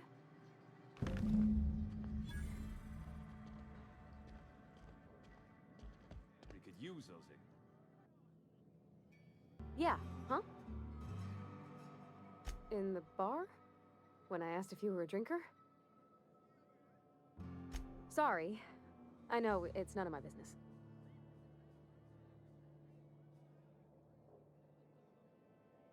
It's not like I think it a failing, mind. It's just I live right across the road. Most nights I watch folks out my window. When they come in here, they might be happy or sad. Mostly they're tired. When they leave, they're mad at themselves. Or they stumble into the alley and I listen to their hearts breaking.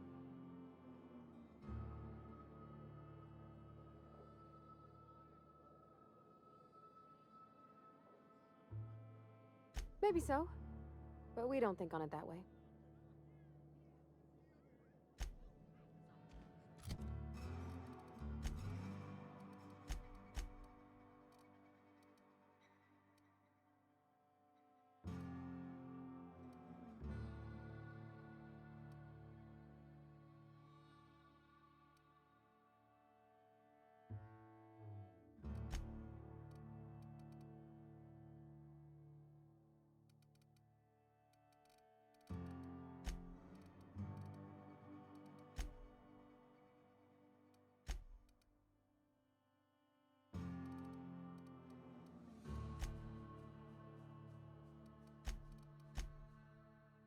Ok, mais perspicacité, ça vient d'où?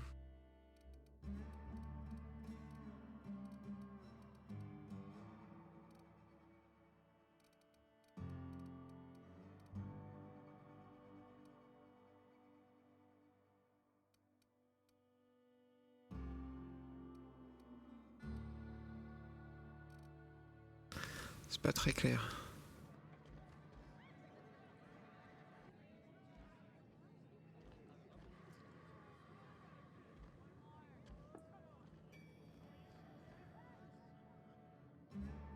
I don't know you. Uh-huh. The Unreliable, you say? Never heard of any company supply ship with that particular name. I don't know what you're about, but this here's a Spacer's Choice drinking establishment. We're all loyal, hard-working company folk here.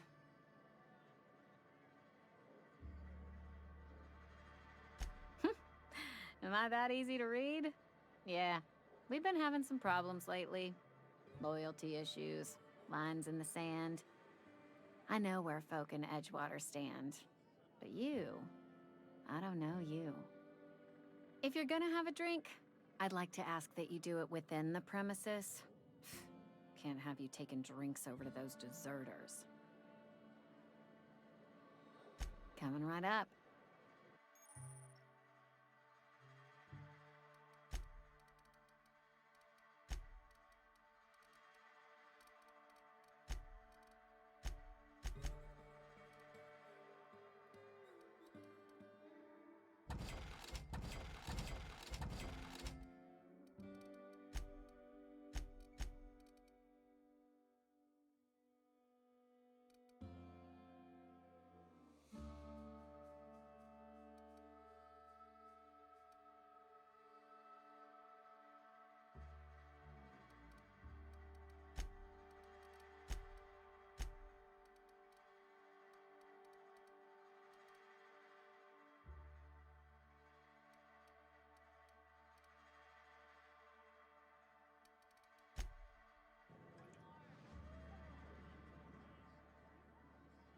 almost forgot.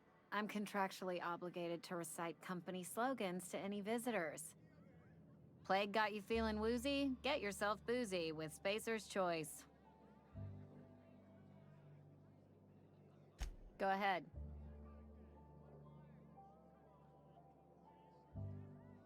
I don't see how that's any of your business.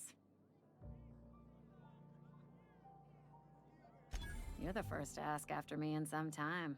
I'll give you that. But I don't have a story to share. My family's worked Spacer's Choice for 2 generations, and I've lived in Edgewater just about all my life.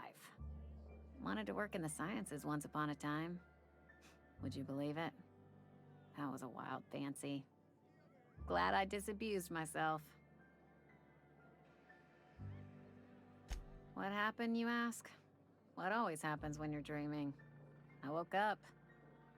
I just didn't have the brains for it. Asked too many questions. Wasn't suited to the work. So I did the right thing and worked the life I was always meant to live. Now that I'm behind a bar, I can ask all the questions I want. Important ones. Like, when are you gonna pay your tab? And would you like another round of cold, refreshing 0G?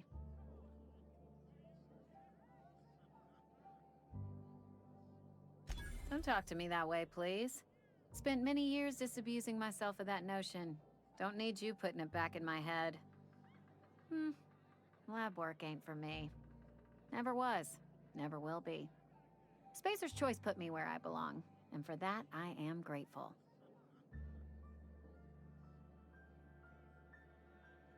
They did. They gave me a life, gave me a purpose. This is where I belong. What's wrong with that? It's good, honest work. Pots and pans don't scrub themselves. Glasses don't fill themselves either. Unless you're in Byzantium. I hear everything's automated there. Not that I'll ever find out. Not so fast. I told you about my life. Your turn to tell me about yours. So, what's your story? That right? Prove it.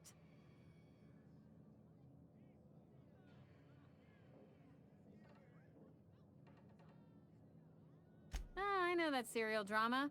They were playing it just the other night. What was it called? The Last Spacer? You're right. I don't believe you. I'd advise you to keep that story unsaid.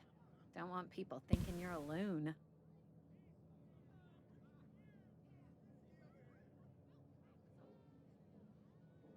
Ugh, is this the start of a joke? If you want me to laugh at your jokes, it's a 3-drink minimum.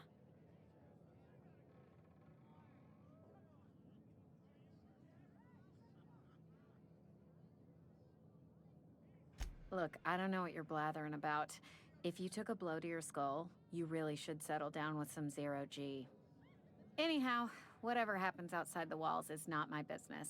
Only deserters and marauders wander out there, and I cannot tell you which I revile more. My world is these 4 walls, that door, and a row of mugs that need cleaning.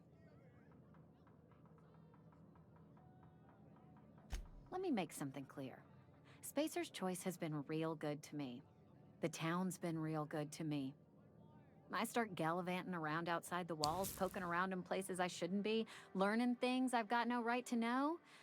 People will talk.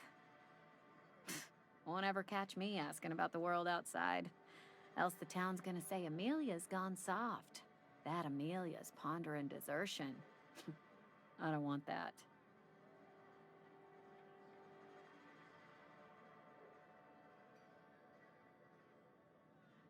There you go with that thinking again. Didn't anyone ever tell you it's dangerous? I've said enough.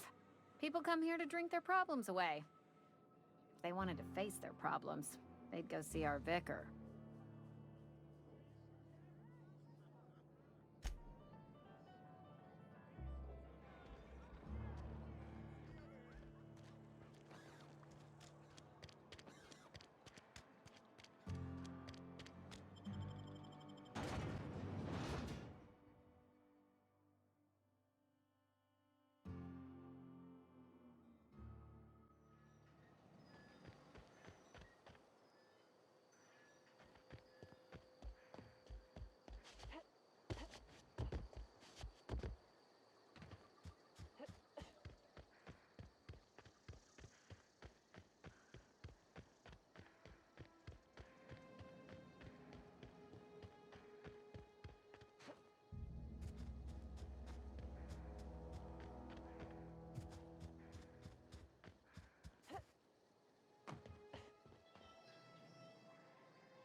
bring us honor, soldier.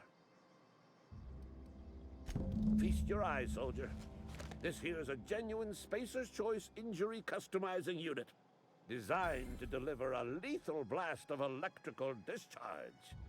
I call it the Hand of the Law. You ever want to see a mechanical flailing around like a grounded fish? You stick a couple thousand volts in its guts. With compliments from old Ludwig. Fun. This ain't some quarterly performance review, soldier. Ours is a grave and sacred duty. Time's come for you to journey down into the black heart of the enemy's camp. I'm talking about the old geothermal plant. Unfortunately, the old plant lies outside my board-given jurisdiction. You'll need to get a passcode from the boss, Reed Thompson. I've been after a passcode for years. Boss said no on account of my gross incompetence with all matters related to security. I need you to get us the brain of a mechanical. Well, not exactly a brain. Anatomically speaking, what we're looking for is a logic module. If you die horribly, I will pour out a can of 0G to your memory.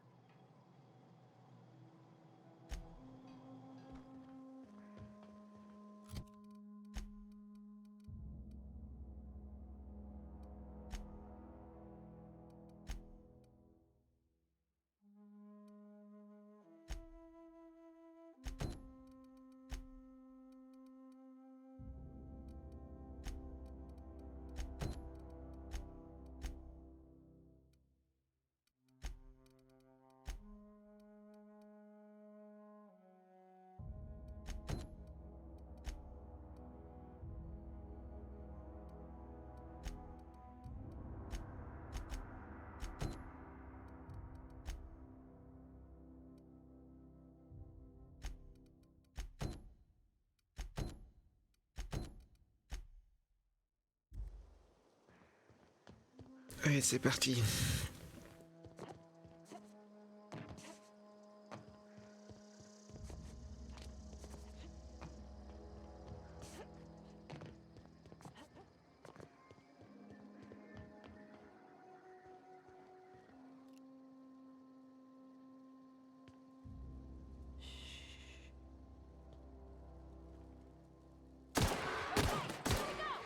Not even a scratch.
Where are we headed?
C'est trop de trucs.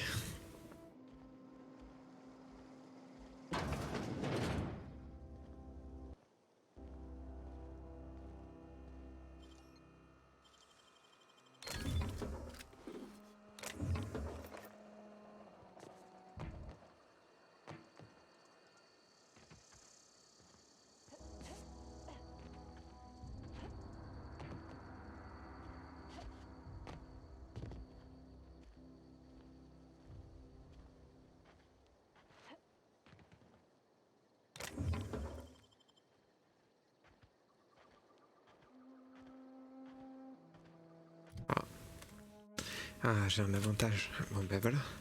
Peut-être pouvoir prendre 50 kilos en plus.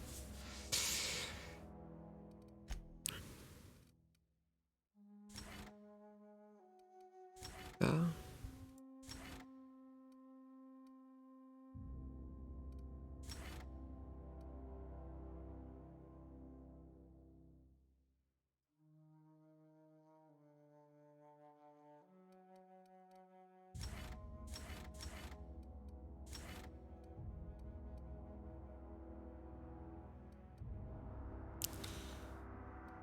Par contre, ce que j'aimerais bien savoir, c'est... Ça correspond à la perspicacité.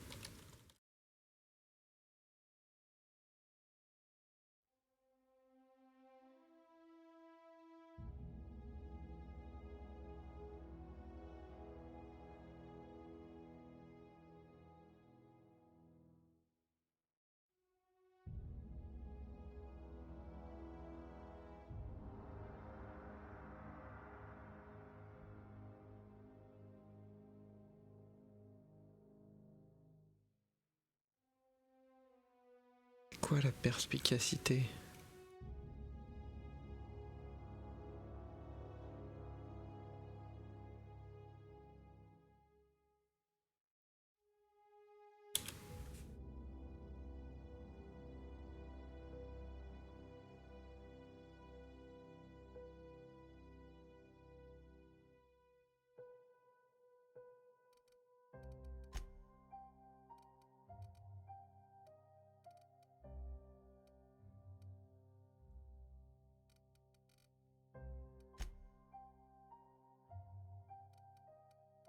Ah bah c'est ça. Ok, putain, pas vu.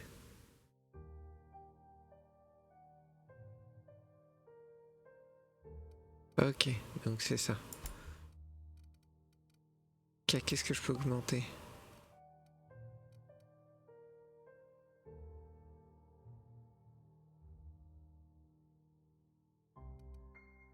Ça peut être bien.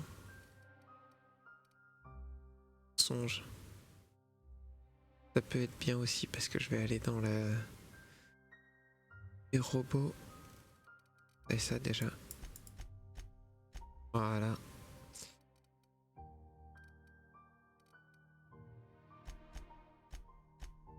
Ok.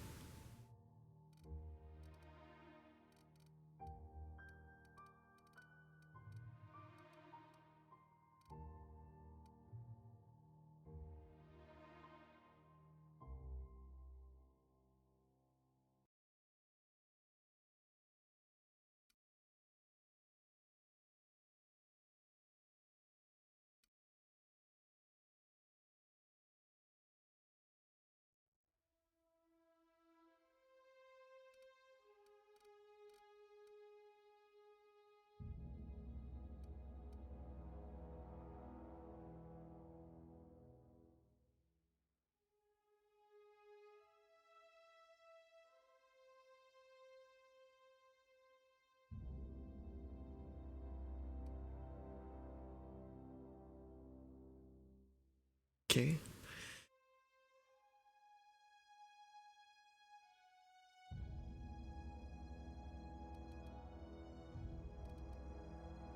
Et on va essayer de monter ça à 40. Et ça, alors on prend quoi? On prend plutôt mulet. Et on va prendre mulet. Voyageur.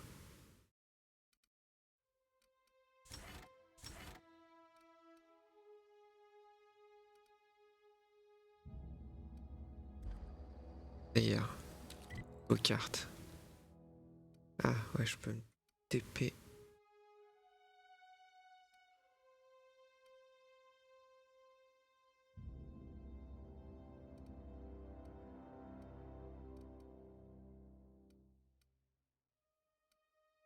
Ouais, on va prendre...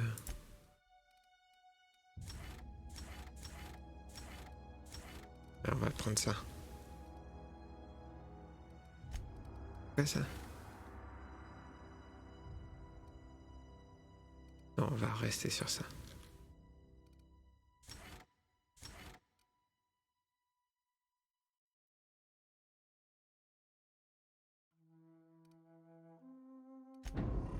Ok.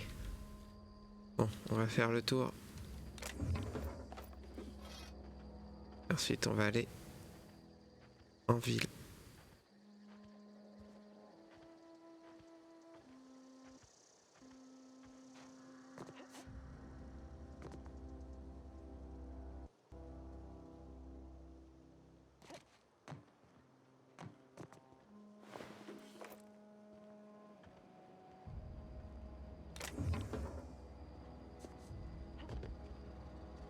Je pense qu'on peut vendre 2-3 lances sans problème.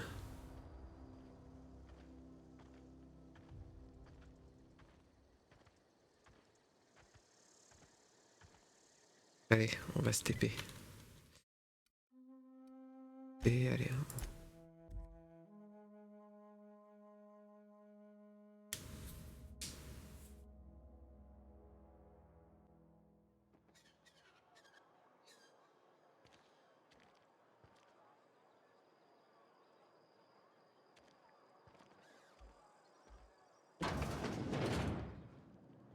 Keep your distance, friend.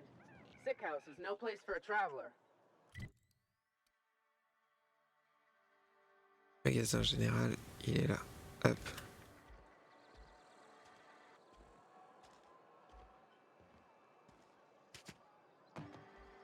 If you're falling sick, I don't want you near. I'm not allowed in here. Not since the vending machine incident. Miss Holcomb ain't allowed in this establishment. Not since that little incident. Ask her if you care. I'm running a business here. I won't touch anything while we're in here, Mr. Moreau. I promise.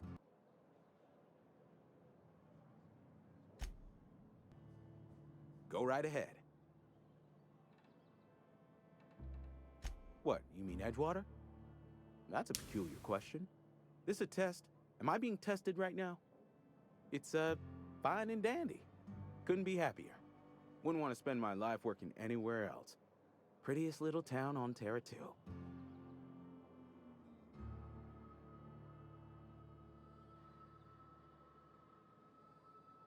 You are condescending to me, and I do not care for it. I am lucky to have my work, lucky to be alive. I don't get paid for banter. Was there something you needed?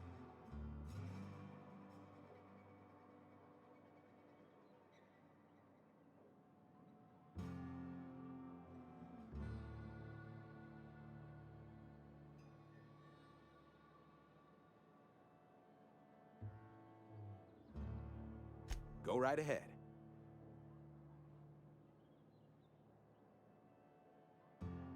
Other than yourself?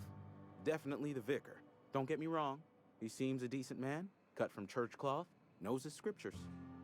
But there's something about him that bothers me. Like he's not one of us. Sometimes I suspect he doesn't even want to be here.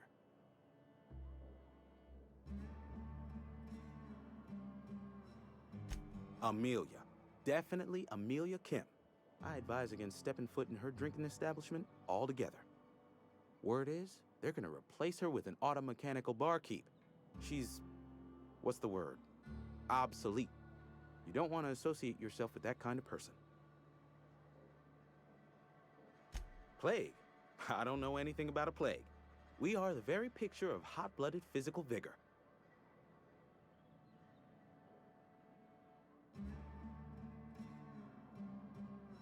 You have got the wrong idea about me. I've got nothing that needs hiding.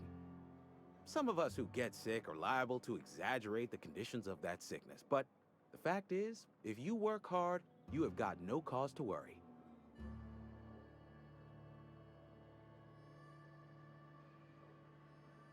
Survival of the fittest. It ain't just a law of nature, it's company policy. Medical treatment is commensurate with our value to society. Spacer's Choice will dispense medicine for the indispensable worker. Natural selection at work. Then the hand of medical science will not grace you with its touch, and you must recover on the virtue of your own grit. Listen, you mind if we talk about something else? Rambling about company policy gets me feeling all lightheaded. Music to my ears.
It's not the best choice, it's Spacer's choice. And before you ask, I'm all out of deluxe salt tuna. All I've got is gourmet. Go right ahead. It's not the best choice, it's Spacer's choice. Music to my ears.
Something got you down?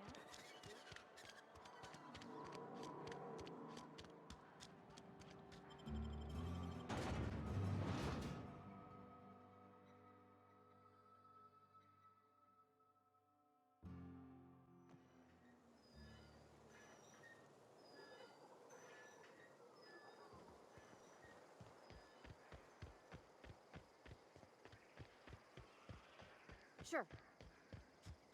Sure, on my way.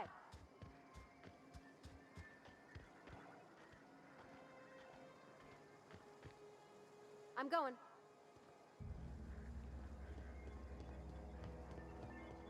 On my way.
We can handle this!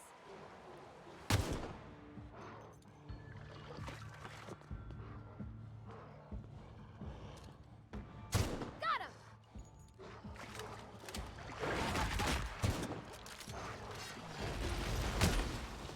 It's not working!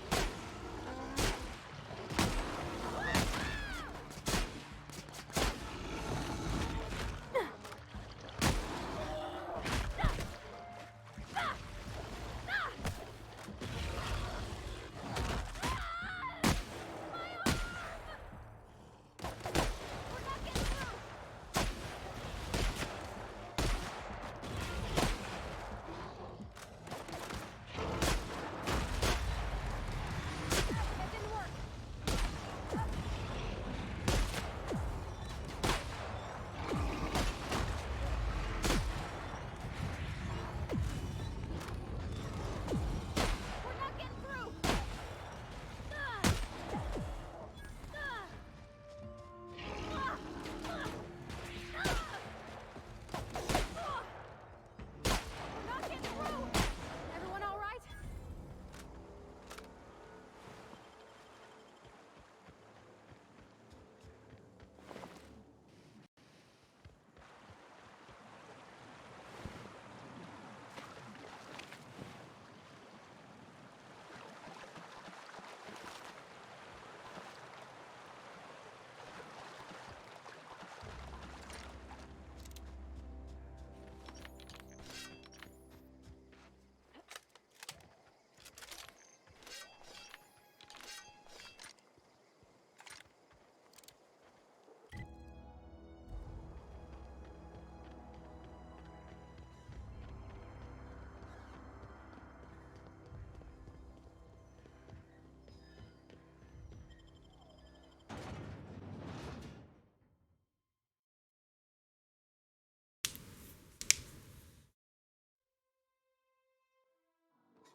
Any progress on that matter we discussed?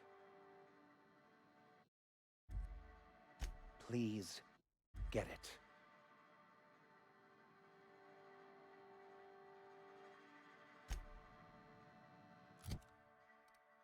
Ok. Être là.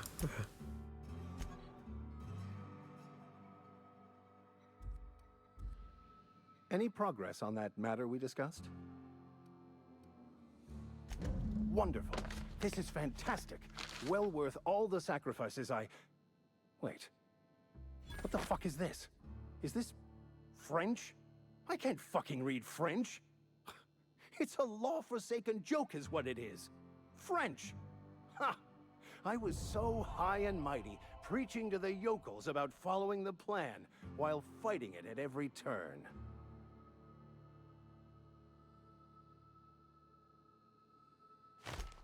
Well, yes.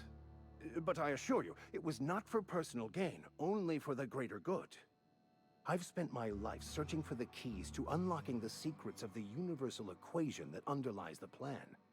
I had hoped this book held some of those answers. I became so desperate, I even got myself assigned to this plague-ridden backwater to find the damn thing. All the time and suffering I've spent. Wasted.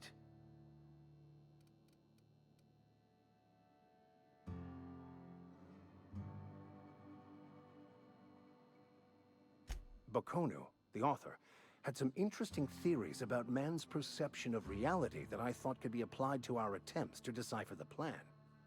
Unfortunately, he was also one of the founders of the Philosophist school of thought, so the book is banned in this colony. Philosophism's a false religion that stands in contradiction to almost everything we know to be true. They believe all is chaos, in stark contrast to OSI's belief in the plan. but most of the philosophist perversion of Bakonu's thoughts came more than a century after his death.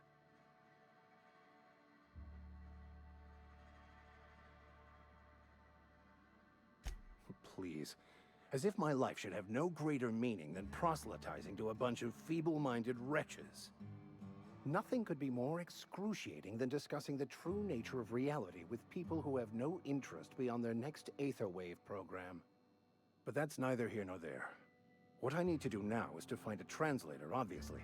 But to do that, I'll first need to secure transport. You have a ship. Perhaps I could make myself of use to your crew.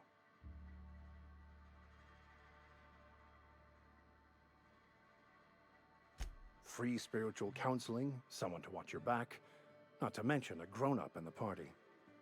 I'm 28. Exactly. I'm pretty handy with a tossball stick, or any blunt instrument really. I'm also a passable gun hand if it comes to that. I can usually talk my way out of conflict, though.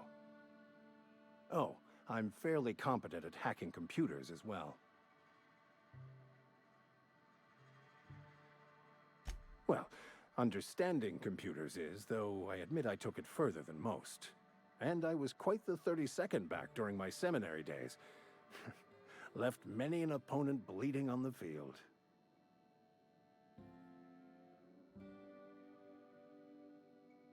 Of course. I'm a vicar who is dedicated to his calling. More dedicated than any other you'll find in this colony. I joined the OSI to help decipher the grand plan. But instead, I ended up the vicar in a prison due to ignorance and politics. Then I came here. Satisfied? Fantastic. Let me get my things in order and I'll catch up with you. Edgewater's gonna miss you. Folk here always had good things to say about their vicar. Thank you, Ms. Holcomb. I'll be glad for the change of scenery, and to leave this place behind. I shall see you on the ship, Captain, whenever you're ready to leave Emerald Vale.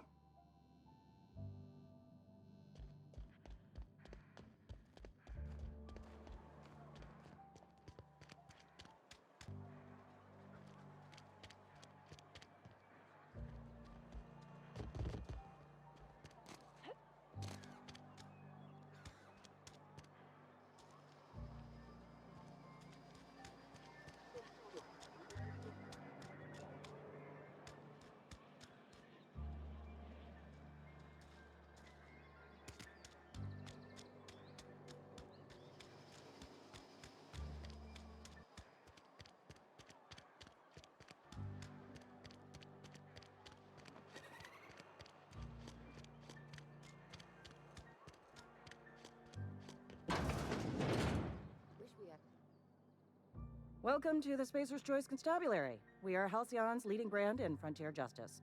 The office is writing up promotion. Purchase 3 criminal investigations and the 4th one's free. As long as your questions fall within the acceptable margins of curiosity. His likeness decorates many a wanted poster. Do you have any relevant information about this individual? I am obliged to warn you against forming acquaintanceships, friendships, partnerships, or any felicitous relationship with a wanted criminal. I am also obliged to inform you of our referral program. For every criminal you refer to the authorities, the board will reward you.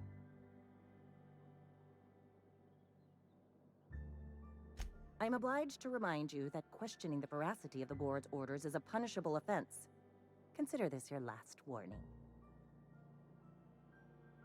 Wells has been wanted for as long as the board decides he has been wanted. This decision will be made in accordance with Wells's behavior upon arrest.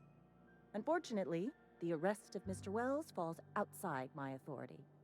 I enforce the company policy of Spacer's Choice in the region of Emerald Vale. Wells is wanted by the board. If you have information related to the location of Phineas V. Wells, you are required to submit that information to your nearest board authority.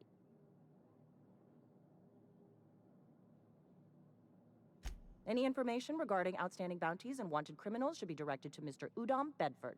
Mr. Bedford's office is located on the Groundbreaker. Halcyon's original colony ship, now repurposed into a space station. Mr. Udom Bedford represents the board's interest on the Groundbreaker. Something else I can do for you? Know how to carry yourself in a fight? I've got bounties out for these 3 marauders. Cross them off and bring me their fingers. Just 1 per marauder, please. I'll dust off the old fingerprint roller.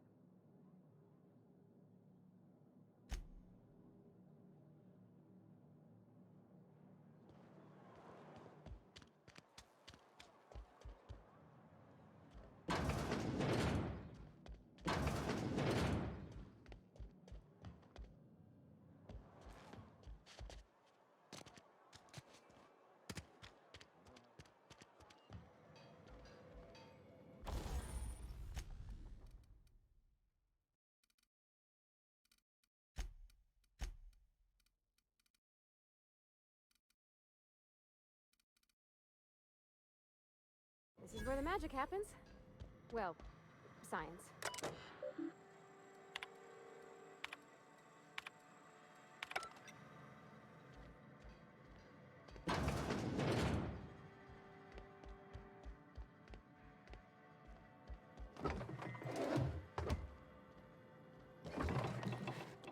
If you're hungry, I could open up a can of something.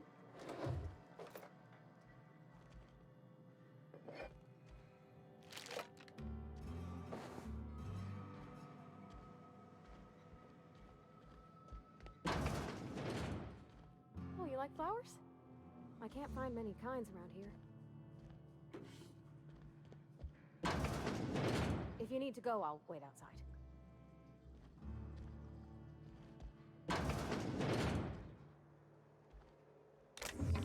like coming out here. People on the street stare. Yeah, huh? You mean why I'm not allowed in the store anymore?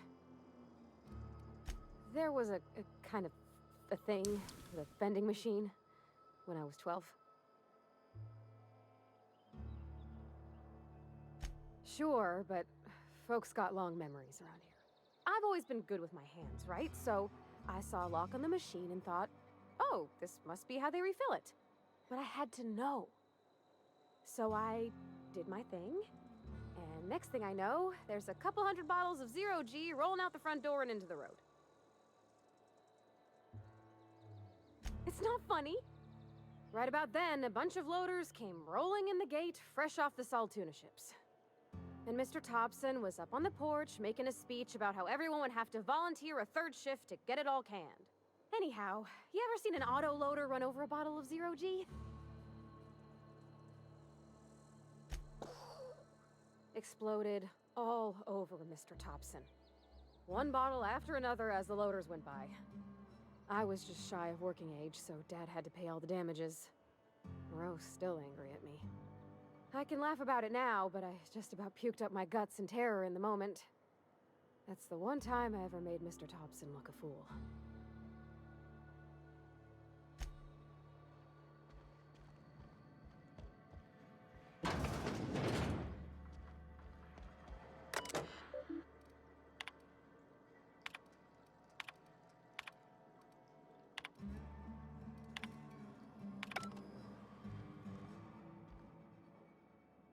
Yeah, huh?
We'll get you mostly drunk at half the price. Spacer's choice.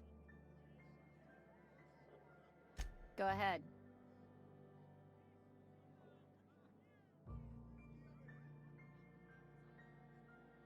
Suppose I did. Ready to talk about it? What's there to figure out? Stands to reason you work for a company. You ain't Spacer's choice. Could be you're with Auntie Cleo.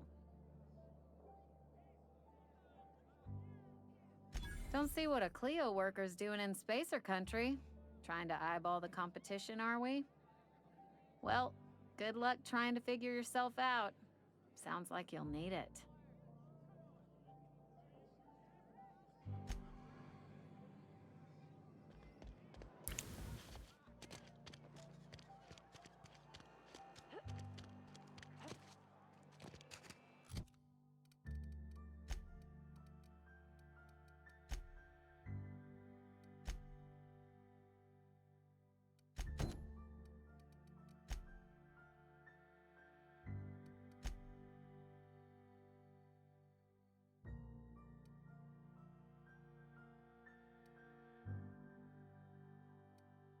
Sometimes I wonder what I'm doing.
Here they come! Nice one!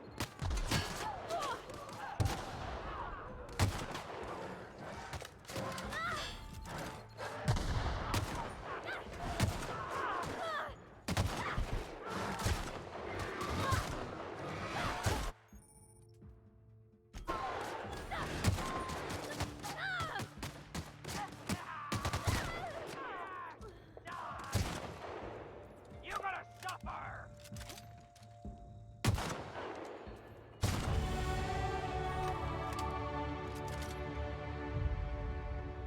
I don't know anybody who ever came out this far. Yeah, huh?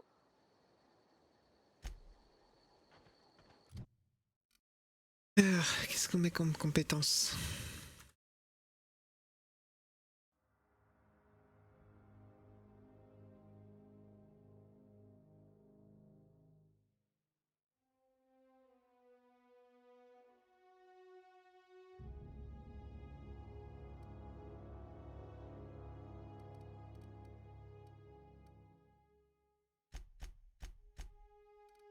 Comme ça.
You crossed them all off, like some sort of heroic accountant running down a list.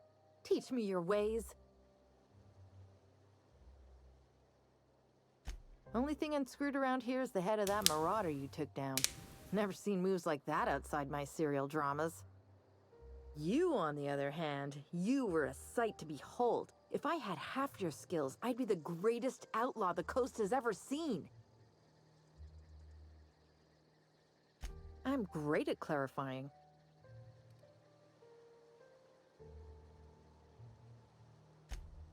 No.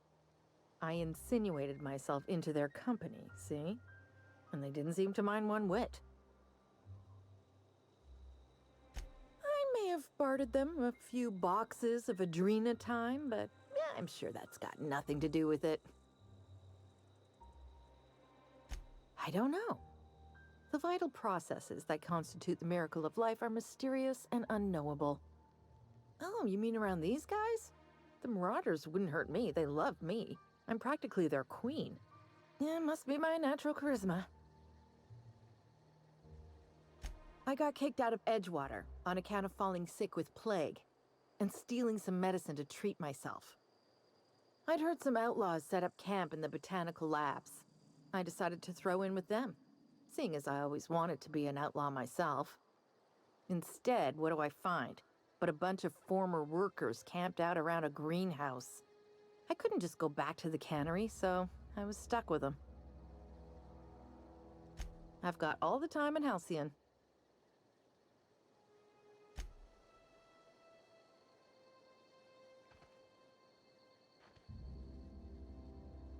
What I wouldn't do for a Wentworth.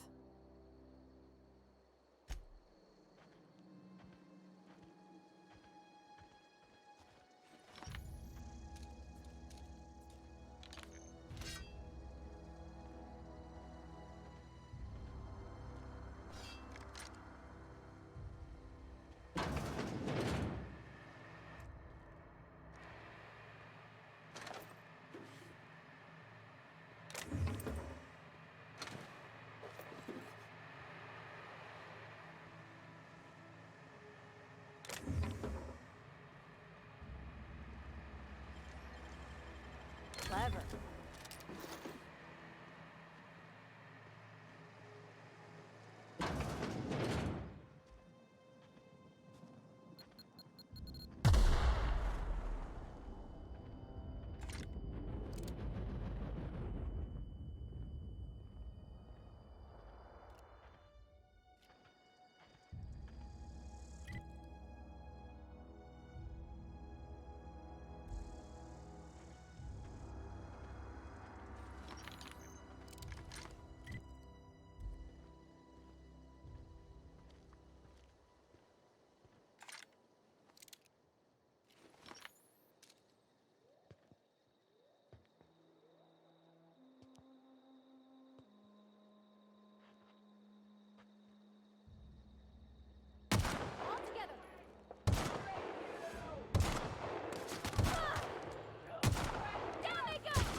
along, stranger. We don't want any trouble.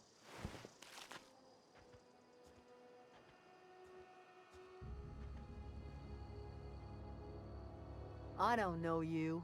Whatever you're looking for, it ain't here. Move along.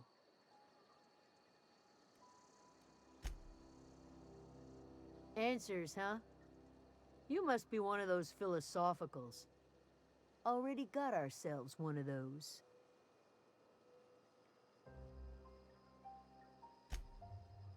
Yeah, that's us. And you can tell Thompson we're doing just fine by ourselves. If you're gonna start wandering around my camp, know that I got my sights on you.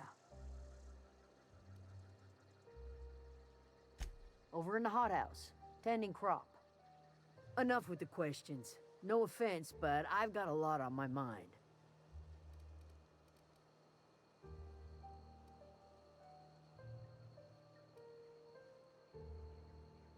You don't know what enough with the questions means? No, I'm sorry. That was unworthy of me. Lady named Zoe went missing some nights ago. Just up and vanished without a trace. Now I'm pacing around wondering if marauders got to her.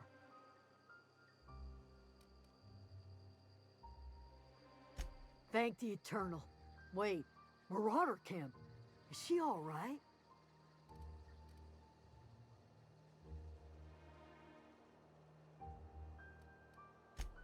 Zoe's family. Chiding her is our purview, not yours. If you could bring her home, I'd be obliged. And if you could cross off some marauders on the way, I'd be much obliged. I'll tell you what I can. Well, enough to know we never got on. Zoe and Stefan were close. If anybody knows the workings of her mind, he does.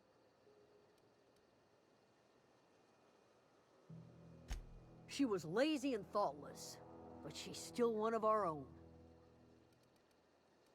What is it?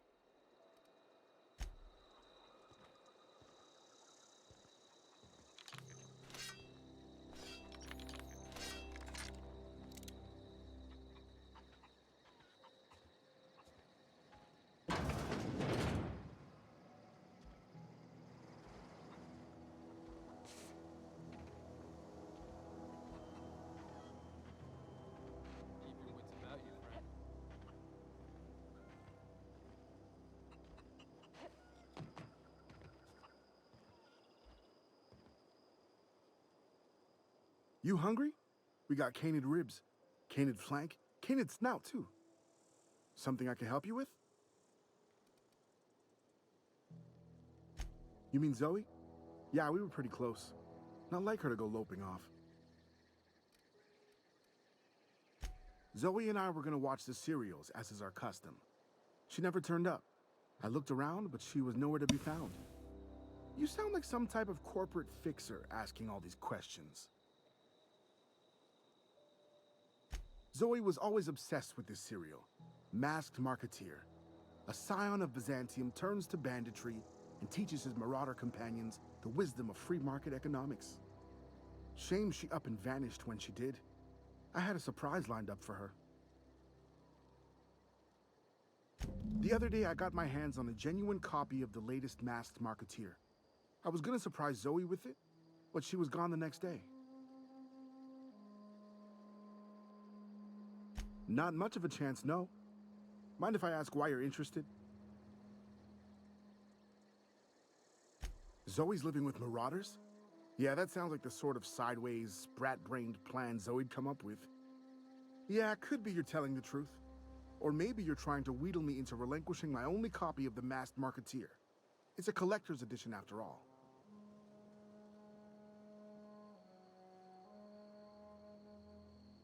Yeah, you're probably right.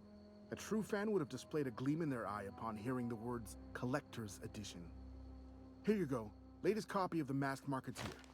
Tell Zoe we're all waiting on her. I'll help if I can. Can't say I recall Zoe ever acting strange. Well, except for her habit of writing things down on scraps of paper. She called it journaling, but I think it's just plain odd. Hey, I got time. Fresh off the limb, and that includes canid meat.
Oh gosh, it's so pretty.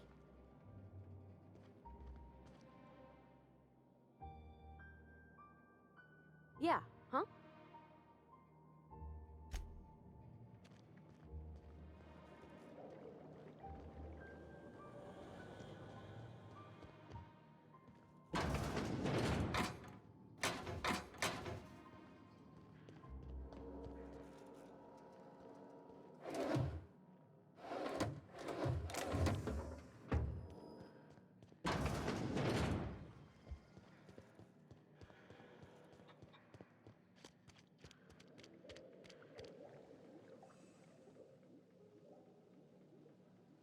If you're hungry, there's meat turning on the spit outside.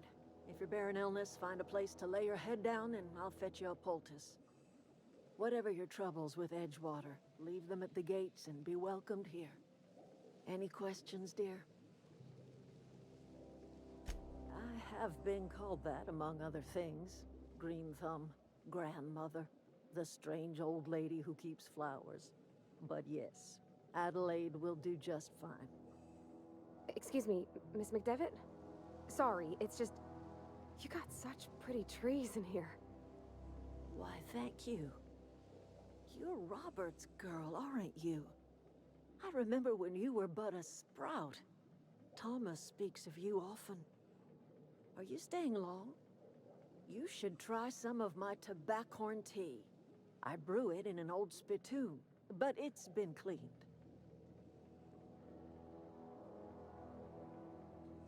No, dear.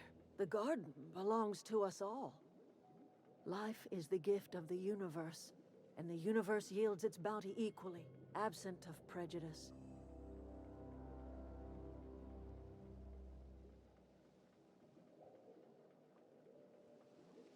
The soil around the Vale went sour years ago, but I found a way to sweeten it back up. The secret recipe is a little bit of elbow grease, a dash of love, and a heaping pile of special fertilizer. A home for anyone who's ever turned their backs on Edgewater. A home for those of us with nowhere left to go and nothing to lose. So, like the spores of the puffball, cast on the wind and alighting on fresh soil. We put down new roots. It is an unpleasant story, dear. But the short of it is that sometimes one wakes up and realizes the place that was once her home for much of her life has changed. The home in which we spent our lives has left us behind, and so we must move on. And that is as much as I will say on the subject. Reed Thompson, you here on behalf of that cold-eyed reptile? Let's hear it. What's Reed's idea of peace, then?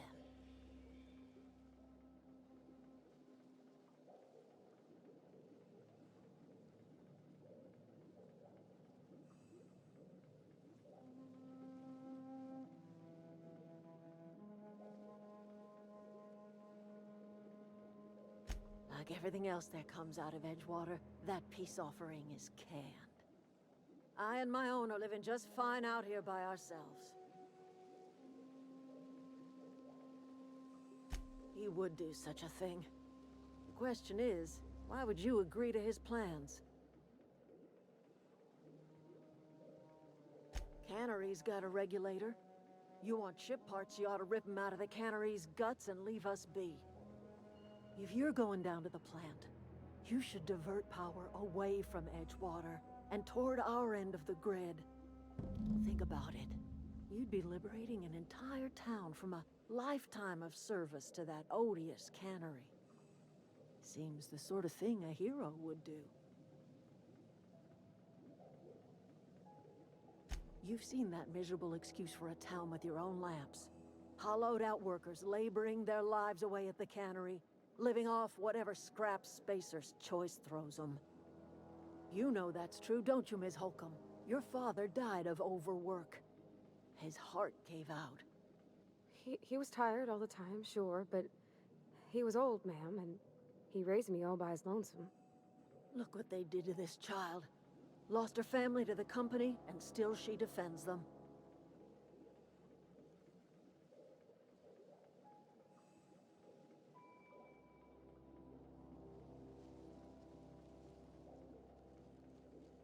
I'm all right.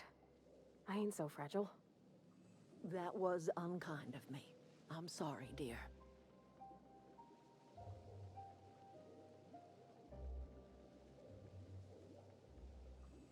It's not much of a living. Every single person in that town has sold themselves to Spacer's Choice. The company owns them. Body, blood, and bones. You've been there. You've seen it. All anyone ever does is toil over a cannery. They give their lives for some heartless corporation, and then they're tossed into a Spacer's Choice brand cemetery. Life in Edgewater grinds to a halt. The cannery shuts down, workers desert in droves, and our own little camp grows and thrives. You bring power to Reed's town and you'll be killing us. Reed knows it. He's counting on it. I trust you will listen to your conscience.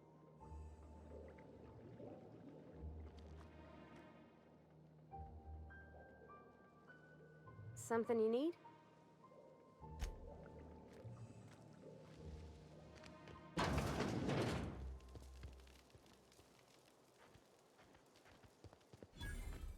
Oh, that's nice. He used to follow me around before he left the cannery.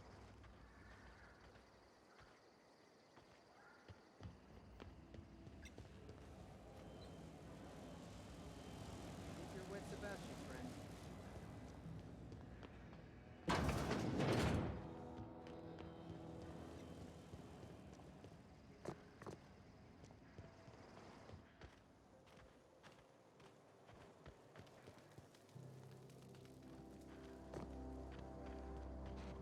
Keep your wits about you, friend.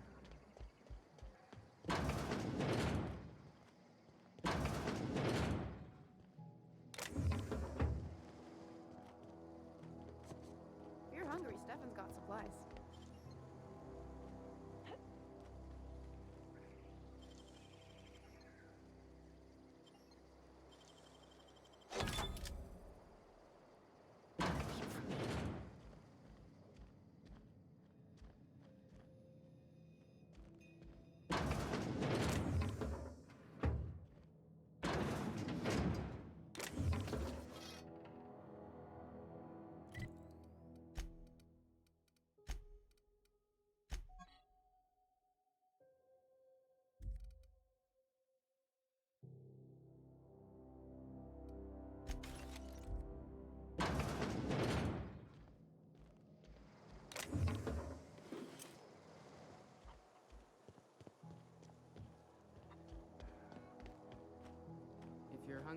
Stefan's got some.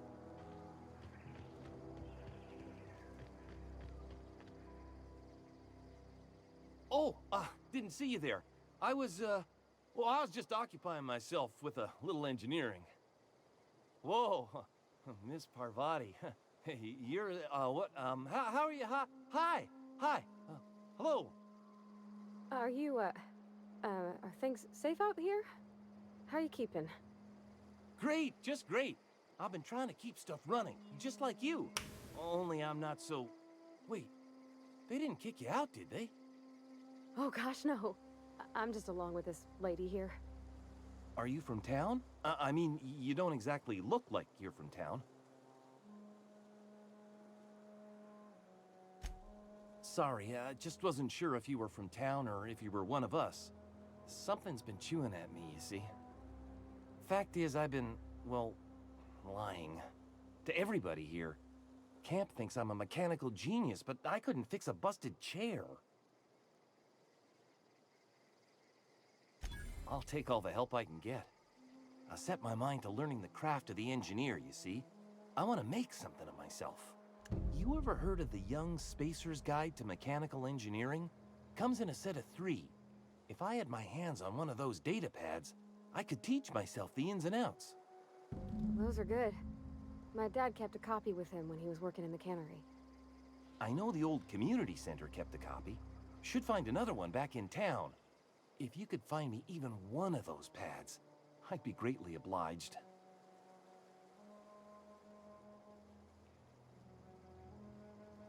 I wish I knew. I wager the town had the full set once upon a time. Where the third's gone, I can't say. Would you? I'd be grateful. What's on your mind? Luck, mostly. Nothing's needed serious repairing yet. Nothing's broken down that we can't just replace with something scavenged from the outskirts. Oh, I can swap out a water filter or charge up a battery and go on pretending I know what I'm doing, but the moment I'm asked to do any real engineering, I'm in trouble.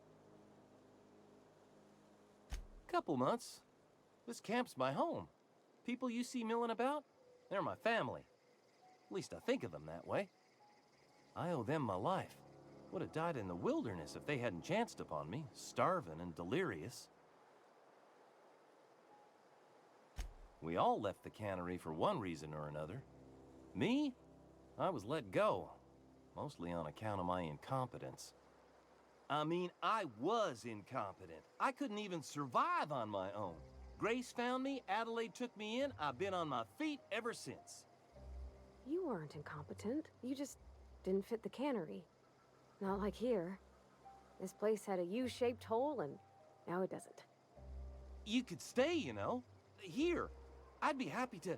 I mean, we could really use... this isn't coming out right. If you want, Adelaide would make a place for you.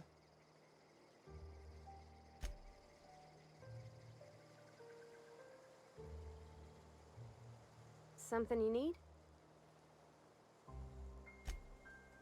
He's just interested in fixing stuff. He always used to follow me around, asking me to explain what I was doing. Like a puppy, kinda.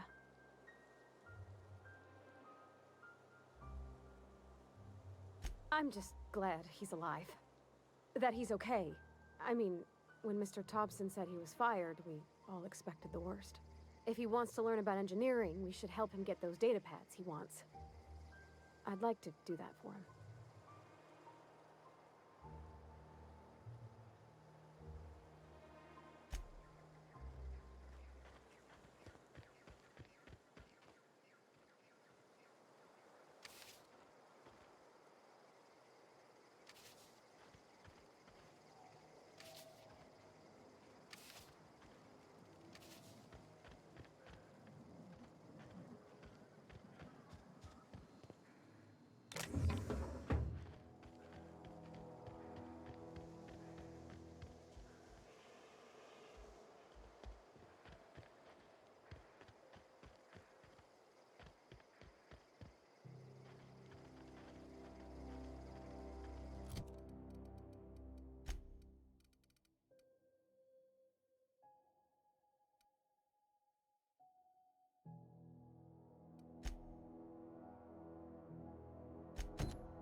what I wouldn't do for a Wentworth.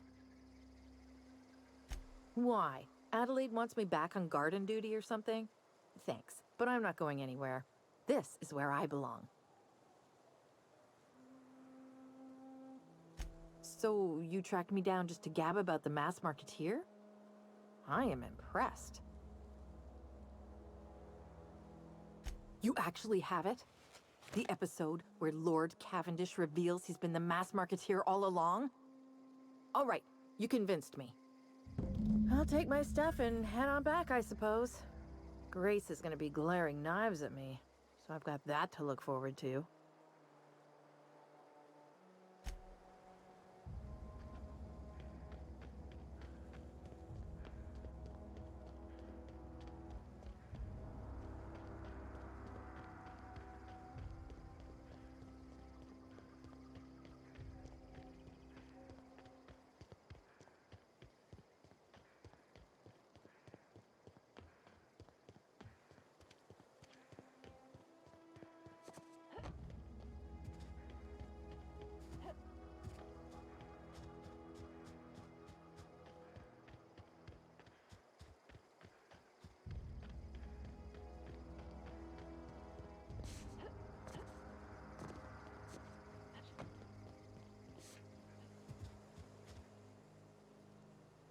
What is it?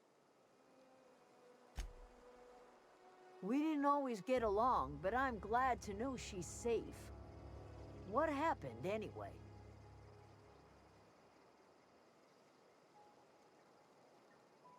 Zoe joined up with a band of marauders. Zoe. The same Zoe who doesn't know a barrel from a trigger. Well, I've heard stranger things. You pretty much did my job for me. Least I could do is pay you for your trouble. Let me know if I can do something for you.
Gosh, that's clever.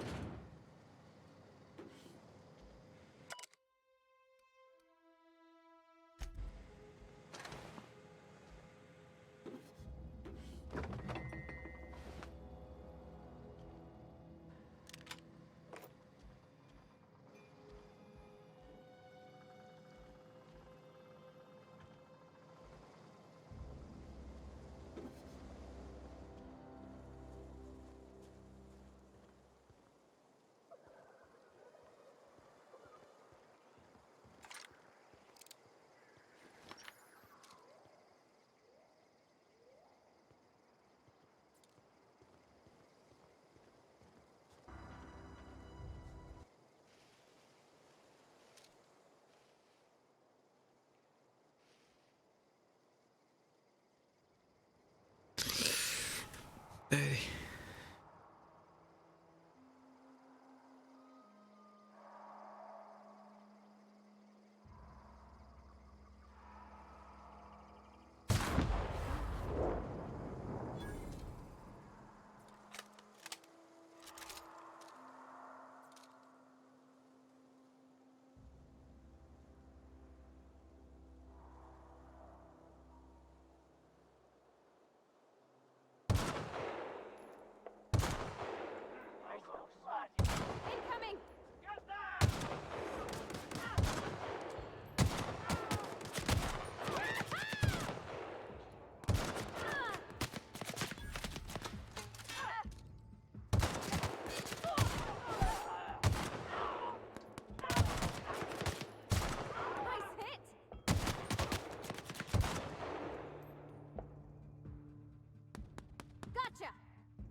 fast.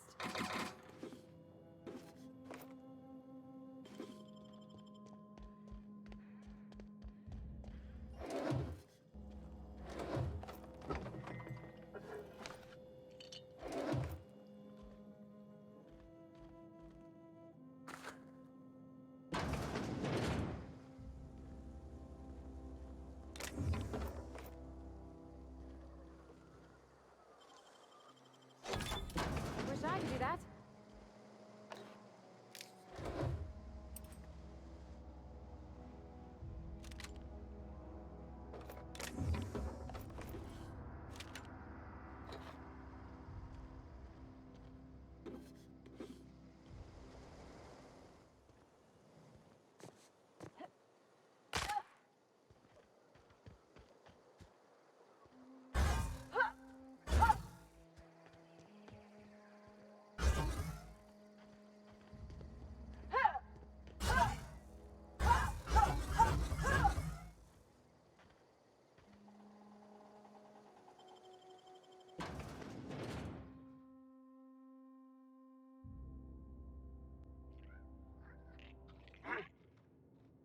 Come out and play. Here they come!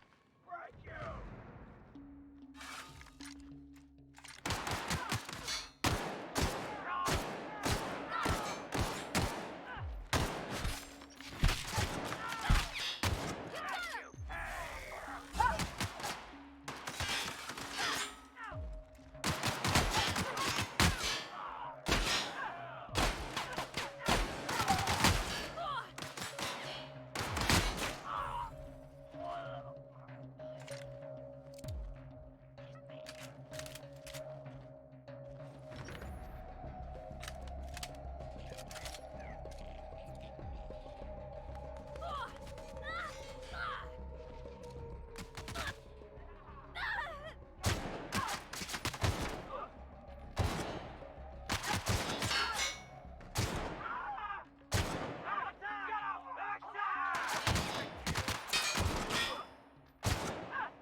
Something you need?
wanted to poke around in here.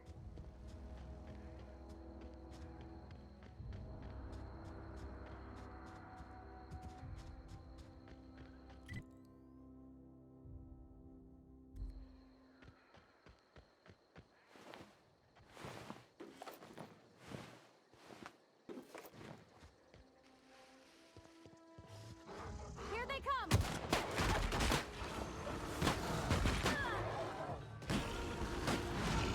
Try something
What can I do for you?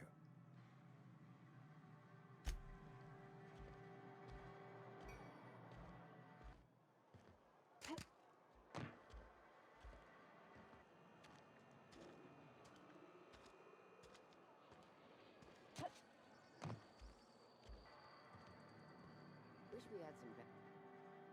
Something to report?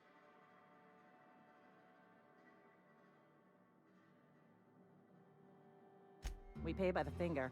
What do you have for me? Gil Antrim. Real name, Guillaume. Duly processed by a freelancer on behalf of Spacer's Choice. I remember him. Was just a kid last I saw him. Shame. I'll just need your signature here, here, here, here, and here. Got any more fingers for me? Mabel Burgess. Age 37. Right or left-handed? Let's just say no longer applicable. I remember Doc Burgess. Conducted my physical every fiscal quarter. Guess she couldn't keep her hands off her patient's medicine. Still one outstanding bounty. If you've got a finger, I've got the paperwork. Here we are. Bertie Cotton. Cause of death. Let's just say overwhelming physical trauma. Bert was the local preacher before Max took over. Always was quick to remind us that we all get what we deserve in the end. Well, that's all three. I must remember to requisition some more fingerprint ink. Here's all the compensation you've earned, plus a bonus. You've done such a bang-up job hunting down our former workers that I thought it only proper to deputize you. Congratulations.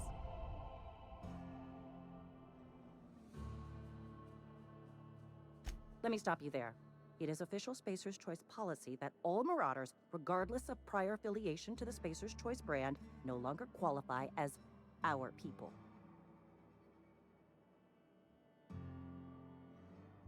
Marauders are folk who lost the will to keep working, wandered out into the wilds and gave into their baser instincts. Not everyone's cut out to work in Edgewater. Some turn deserter, some turn marauder. None of them get my sympathy.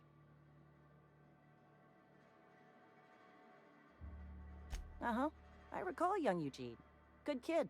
Nice smile. Fussy about his health, though. Took a little too much adrenatime. That'll do a number on your brain matter. Says so right on the warning label. Violent psychosis is a well-documented and legally accounted for side effect of adrenatime. What's on your mind?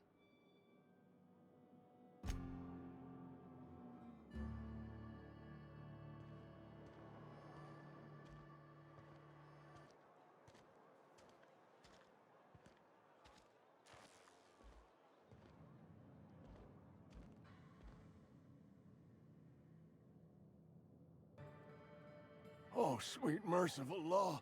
A marauder's in my domicile.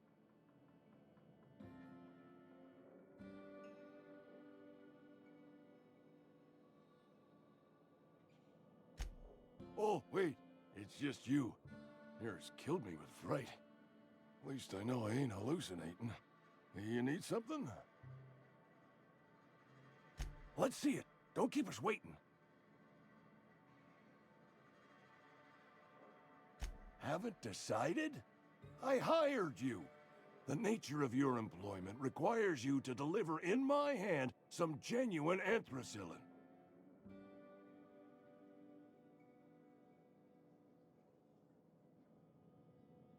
Sweet life-giving nostrum.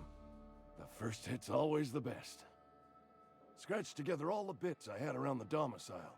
It ain't as much as you deserve, but it's all I got.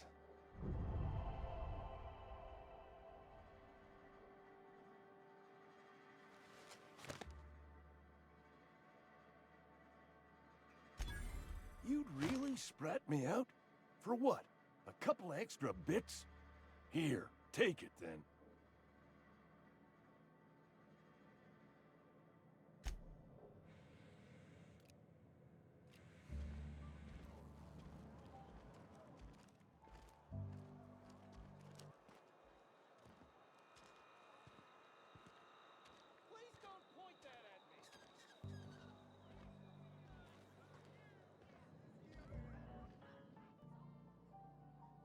Never seen you here before. You a visitor? Welcome. On behalf of the Spacer's Choice family, let me welcome you to, where am I again? Edgewater, Jewel of the Vale.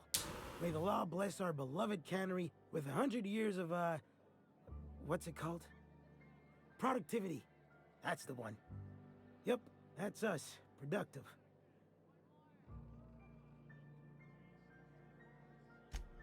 Oh, it's fine. I'm only on my 3rd bottle. I don't start heaving up my guts as long as I can count to 3. Company lets me imbibe as much zero-G brew as I can afford. Even gave me a discount on account of my injury. You jealous yet?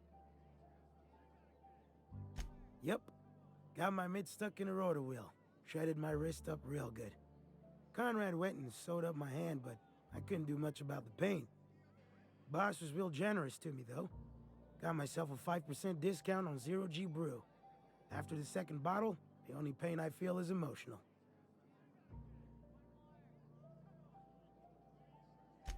Hey, Conrad's a surgeon. Well, he's a barber. That's like surgery, but for your hair.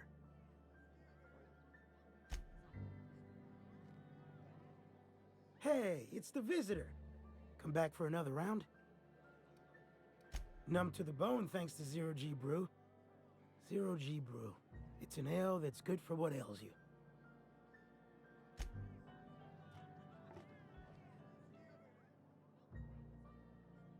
Yeah, huh?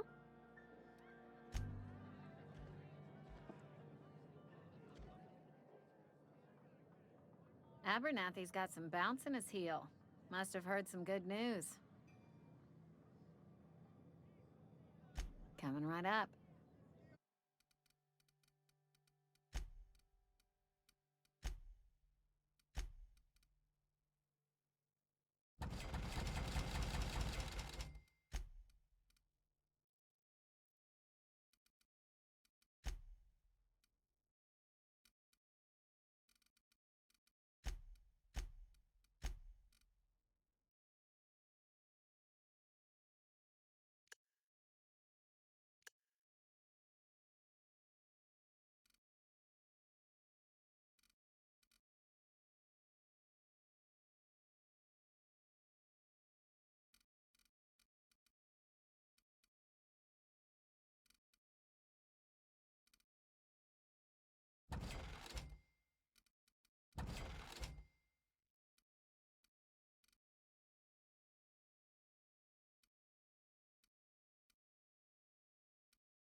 Bye.